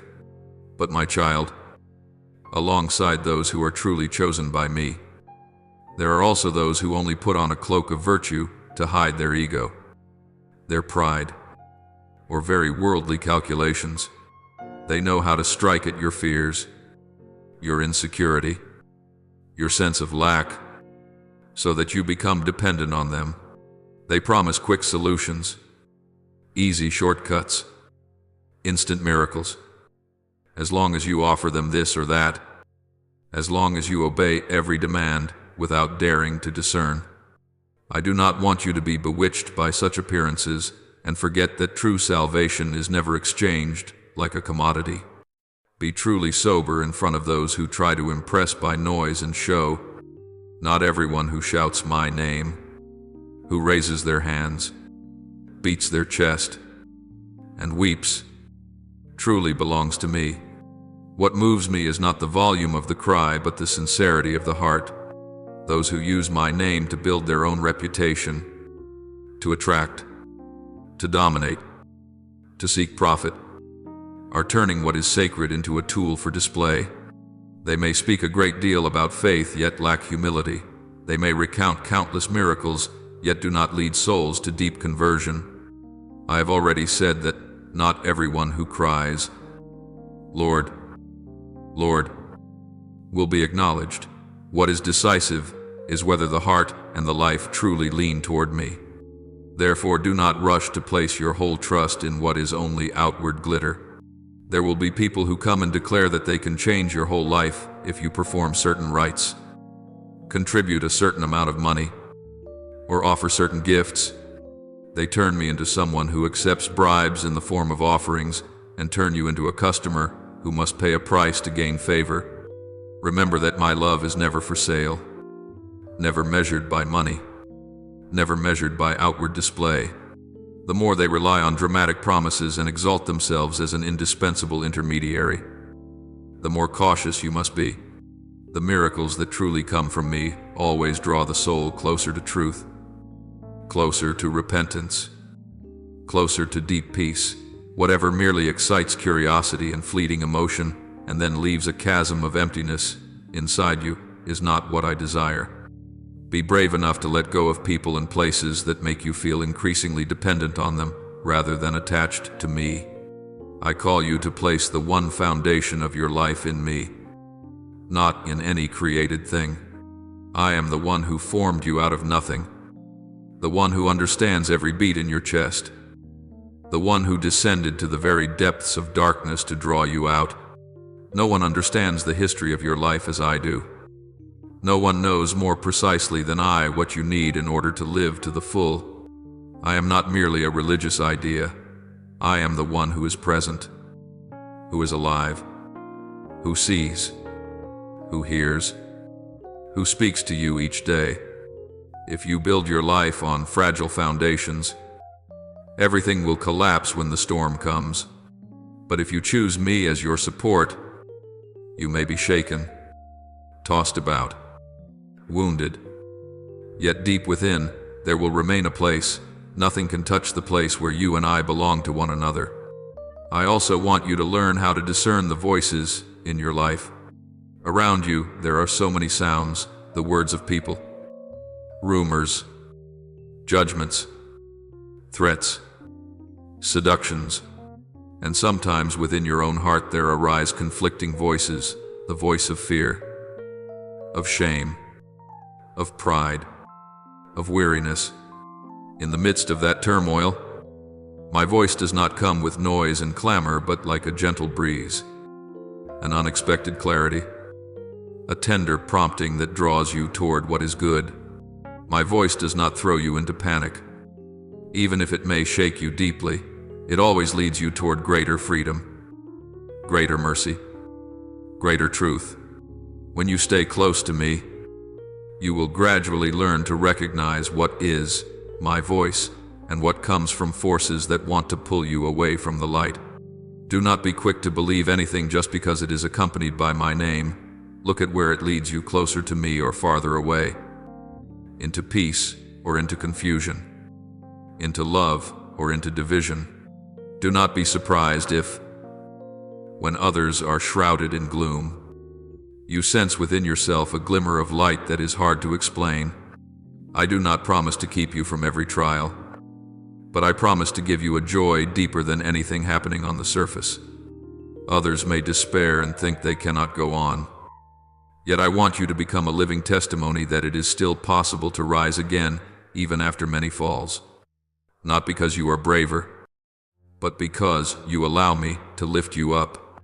Each morning when you open your eyes, even if you are still tired, you can still whisper, I want to live one more day in your presence. That whisper, seemingly so small, is the very place where I pour into you the strength to take another step when many around you have already grown weary and given up. My spirit is not a gust of wind that blows once and then vanishes. He desires to dwell within you, to guard you, to guide your soul moment by moment. When you feel exhausted, with no strength or motivation left, a simple cry, please help me, is enough for him to begin to act. He reminds you of the words I have spoken, brings back to life old hopes you thought were buried, and awakens in you capacities you yourself had denied. I do not demand a perfect faith from you. I wait for you in sincerity. If you dare to tell me that you want to believe, even while you are still afraid, I will take that small beginning and make it grow. Now I invite you not only to listen with your mind, but to let your whole body enter into prayer. Seek a moment of stillness. Even if there is still much noise around you, you can close your eyes and gently place your hand over your chest, where your heart is quietly working without cease. Feel each beat. It is not merely a biological sign. It is a sign that you are being kept in this life for a reason. In that silence, imagine that I am sitting right in front of you, not distant, not cold, but very near, very real, very gentle. You do not need many words. Simply whisper from your deepest place, I trust you, even though I do not yet understand everything. I want to take your hand. In that very moment I will do what I always long to do, pour into you the peace that the world cannot give and cannot take away. Allow your soul to taste what it is like to be filled, not by human flattery, not by external recognition, but by a love without conditions. I will quietly fill the empty spaces where you once tried to stuff so many other things: success, relationships, control, beautiful illusions.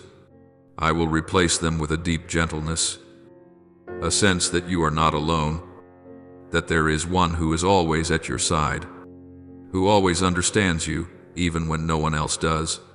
The more time you give me, the less turmoil you will feel within, not because everything outside is instantly improving, but because inside you there begins to be a firm place, a solid rock on which you can rest without fear of being dragged away again.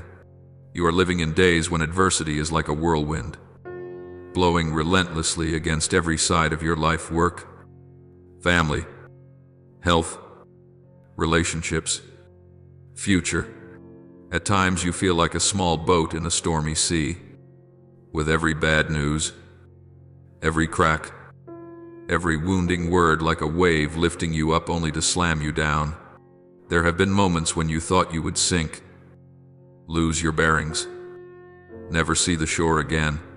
Yet precisely when you cried out from the depths, "Please save me," I stepped upon that very wave to draw near to you. The first thing I do is not to explain why the storm rose, but to lay my hand upon your soul. When I speak, the storm outside may not stop at once, but the tempest within you will begin to calm. I once commanded the wind and the sea to be still with a single word, and I can do the same with the inner chaos of your heart. What I desire is that you allow me to enter that deepest place, where you are still trying to hide the fear of being abandoned, the shame of failure, the anger of being misunderstood. When you hand these over to me, I do not discard them, I heal them. I will raise up your soul and strengthen your inner being so that you can stand firm in days of shifting winds. I want to set you upon rock, not on sand that washes away. That rock is the truth that you are loved, chosen, guarded, that your worth does not depend on praise or blame or circumstances, but on the way I look at you. Once you begin to live from this foundation, even if the storm remains, you will be able to endure without shattering. You will no longer chase every gust of public opinion or be swept up by empty promises from those who exalt themselves. You will know how to bow your head before me, yet walk with your head held high in the midst of the world. And each time the waves strike, instead of panicking, you will immediately remember the one who stands by your side. You will know that my hand is still extended and does not withdraw. You need only keep holding on, keep trusting, keep returning whenever you loosen your grip. In that perseverance, you will see yourself gradually becoming a new person, calmer, more profound, less easily deceived by appearances, more attached to God than to anything else. And that, my beloved, is what I have long cherished for you. Not a life without storms, but a heart that knows how to stand upon the rock. A soul that knows to trust in me alone in the midst of the greatest winds of this life. My beloved child, I know there are moments when you stand in the in-between, no longer wanting to return to the past that exhausted you, yet not quite brave enough to step into the future that still lies in mist. Your mind is like a silent harbor where the little boat of your dreams has long ceased to set sail, tied fast by the ropes of fear and doubt. The world, with its words of contempt, its scornful looks, its memories of past failures, is like a series of harsh waves battering the sides of your boat, making you think it is safer to let the vessel of your life remain motionless in one place.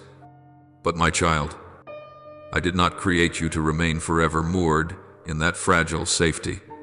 I created you to set out to sea, so that the wind of the Spirit can fill the sails of your life and you can realize that, amid all tempests, you still have a direction and you still have one who stands at the bow, watching over you. Many times you have heard me call, "Go forward," yet you look back toward the shore where old wounds still smolder, where the indifferent words of others still echo in your memory. You can't do anything, that's all you'll ever be. Those words are like icy headwinds trying to snuff out the fragile sparks of hope just kindled in your heart. You begin to believe that dreams are only for those who are braver, more talented, better equipped, while you should simply accept a life that drifts by colorlessly.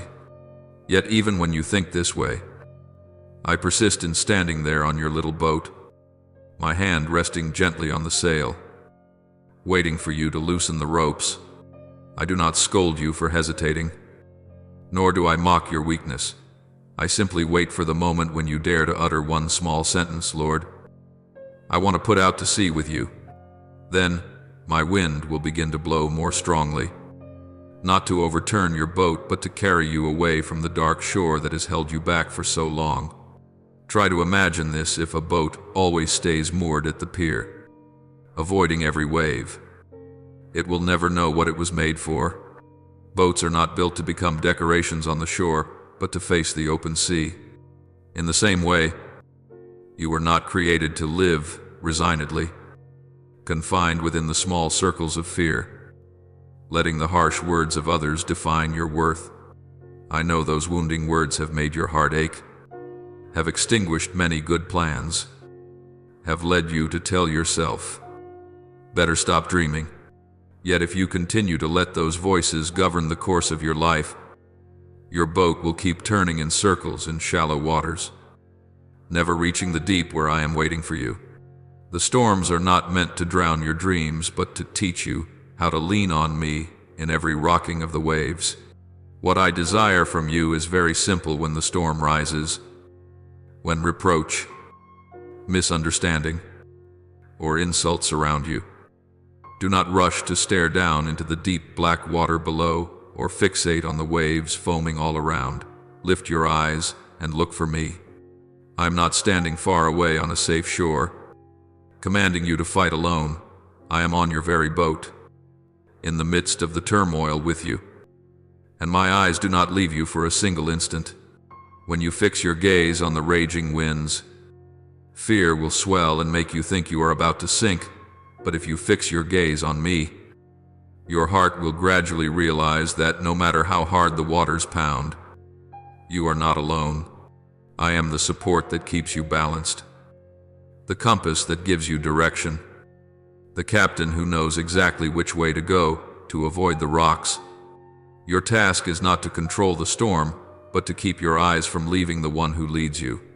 You may feel your shoulders sagging under so many worries, family responsibilities, the pressure of daily needs, tangled relationships, the fatigue of efforts that seem to bear no fruit. There are moments when you sigh and say to me, I can't take it anymore, it's too heavy, I can't carry it. I hear those words clearly, and I do not see them as a sign of weakness, but as a very real cry for help from a child who has long been used to bearing everything alone. I have never asked you to carry the whole boat on your back. I only invite you to let me share the burdens with you. There are many things you are clutching that I never asked you to hold: the obsession with looking good in the eyes of others, the need always to be praised, the habit of comparing yourself with everyone else. These things make your backpack swell and leave you exhausted even before you step onto the boat.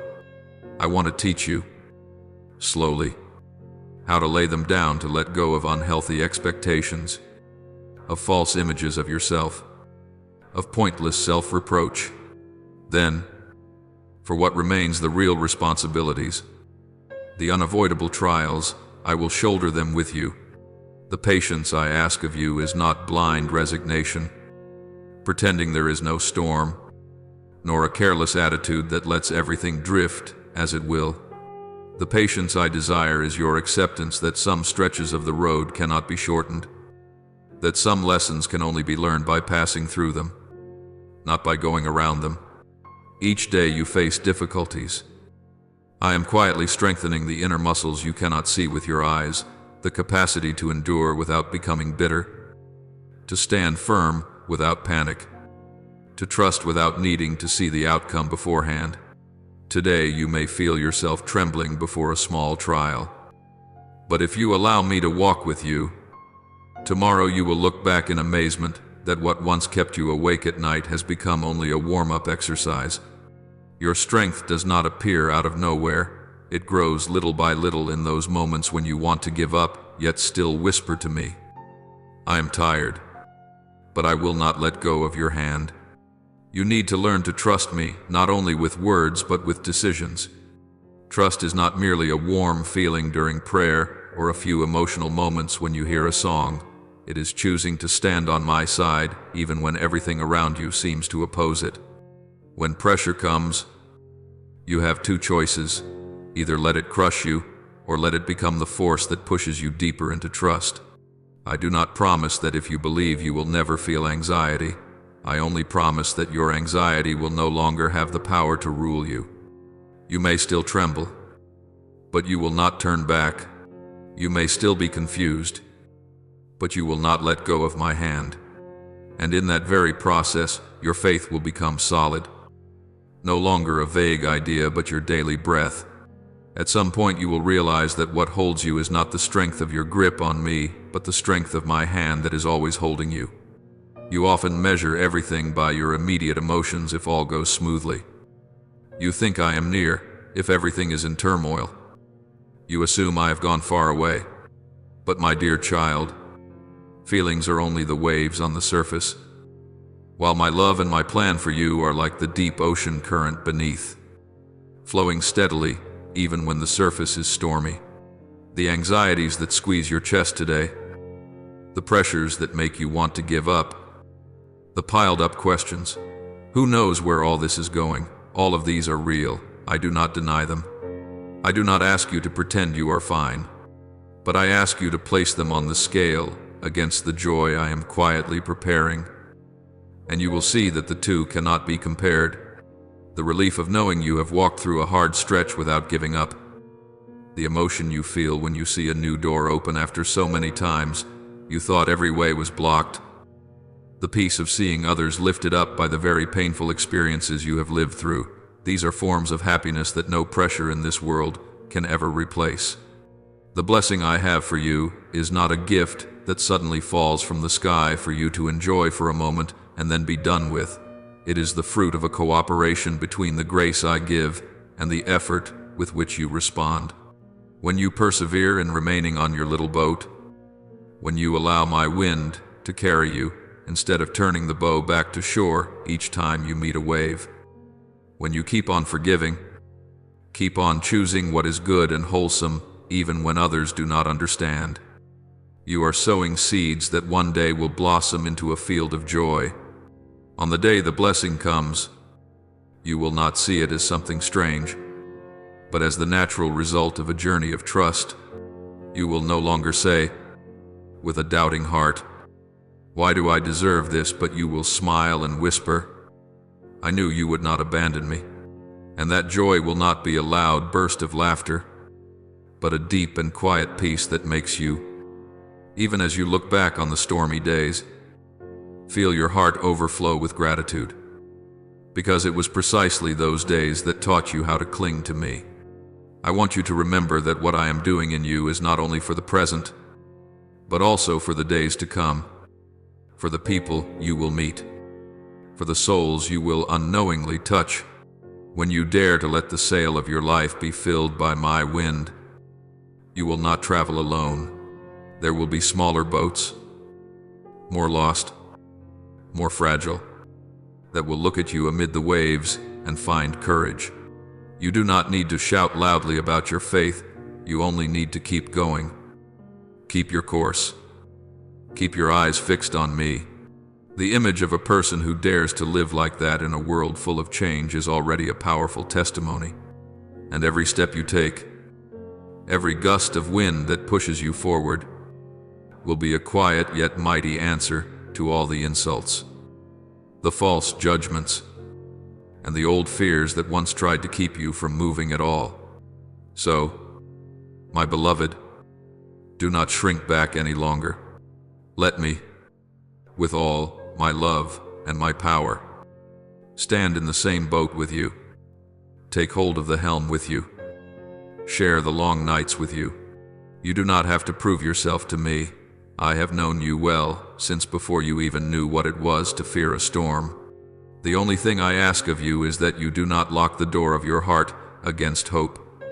Accept that you can still go on, that these trembling hands can still pull the ropes of the sail, that this once broken heart can still love, still trust, and still receive new things. If you dare to raise the sail and let your boat leave the shore, leave the rest to me, the wind, the direction, the strength, the perseverance, and even the joy that will blossom later. All of it I have already prepared for you.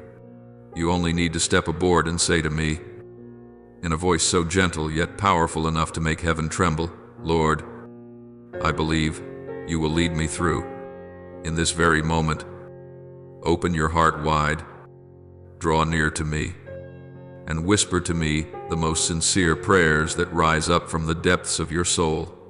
Almighty God, who sees both the vastness of the universe and the tiniest speck of dust, today I come before you with a heart that has so often been ungrateful and inattentive. I have grown used to chasing after great and dazzling things, forgetting that you usually enter my life through very small signs, quiet opportunities, and people who seem to have nothing remarkable about them. Lord, please forgive me for the times I have made light of your blessings, for the times I have passed by your invitations simply because they did not look like what I was expecting. Please open the eyes of my soul so that I may value what seems ordinary another day to wake up. A family still beside me, a job that is tiring yet honest, a friend who knows how to listen, a chance to serve even if no one praises me. Teach me to see life in your light, so that I may recognize that every blessing, whatever form it takes, flows from a loving heart. Please shape and mold me, so that I no longer run after outward grandeur, but learn to bow down, receive, and care for the small gifts of grace that you are sending each day, so that my life itself may become a living hymn of thanksgiving to you, good and loving Father, who cherishes little and humble hearts. I come to you in the truth about myself. I am weak, easily discouraged, prone to comparing, easily hurt when I see others more gifted and prominent than I am. Many times I have excluded myself from your plan. I have told myself, that is not for me. Surely God only uses people who are better and more talented than I am. Today I ask you to forgive that attitude, because deep down it is a way of resisting your loving will for my life. Please help me to accept my smallness, not by giving up, but by believing that you can do great things precisely through those limitations. Teach me to take my place among the humble ones whom you delight in, those who do not think of themselves as the center, who do not seek lofty positions, but only desire to be where you want them to be. Do not let me run away from my calling out of inferiority, and do not let me forget, out of pride, that every good thing in me is a gift. Father, pour your Holy Spirit upon me, that he may shape and renew me and help me become a docile instrument in your hands, ready to be used by you at any time, in any place, and in whatever way you see is good for me and for those I meet.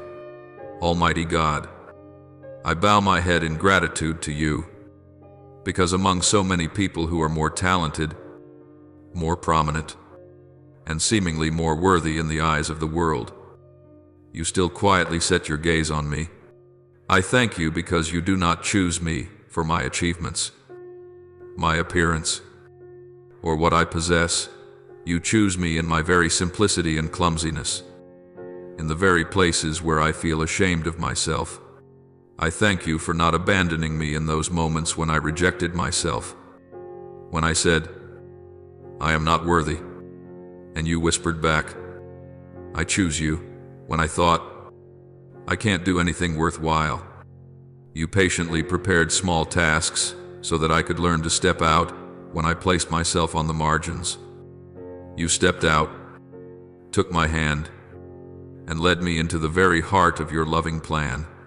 Please accept from me this deep thanksgiving for such mercy. Teach me to honor the grace of being chosen, not with pride, but with a humble life. diligently doing small things with great love, so that each day I may glorify you more in the midst of the world. Most merciful Father, today I want to pause, to ask for nothing, but simply to thank you for the graces that, for so long, I have carelessly or deliberately left unmentioned. I thank you, Lord, for the mornings when I can still open my eyes, for the breath that still moves gently in my chest, for hands and feet that can still work, for those who still love me and those whom I am able to love. I thank you for blessings that seem ordinary yet are in fact immeasurably precious, a meal that is enough to fill me, a roof that shelters me from sun and rain, a place to return to after my weariness, a little corner where I can pray. I thank you for the difficulties that have helped me grow, the losses that have taught me to cherish, the interruptions that have made me stop and re-examine my life. Please forgive me for the times I have only seen what you have not yet given and forgotten to contemplate all that you have generously poured out long ago. Let gratitude become the new rhythm of my life, so that each day I live, whether calm or stormy, may be woven with sincere words of thank you. Lord, I offer this prayer in the holy name of the Lord Jesus Christ. Amen. Do not forget to subscribe and turn on notifications so that together we can build a strong community of faith.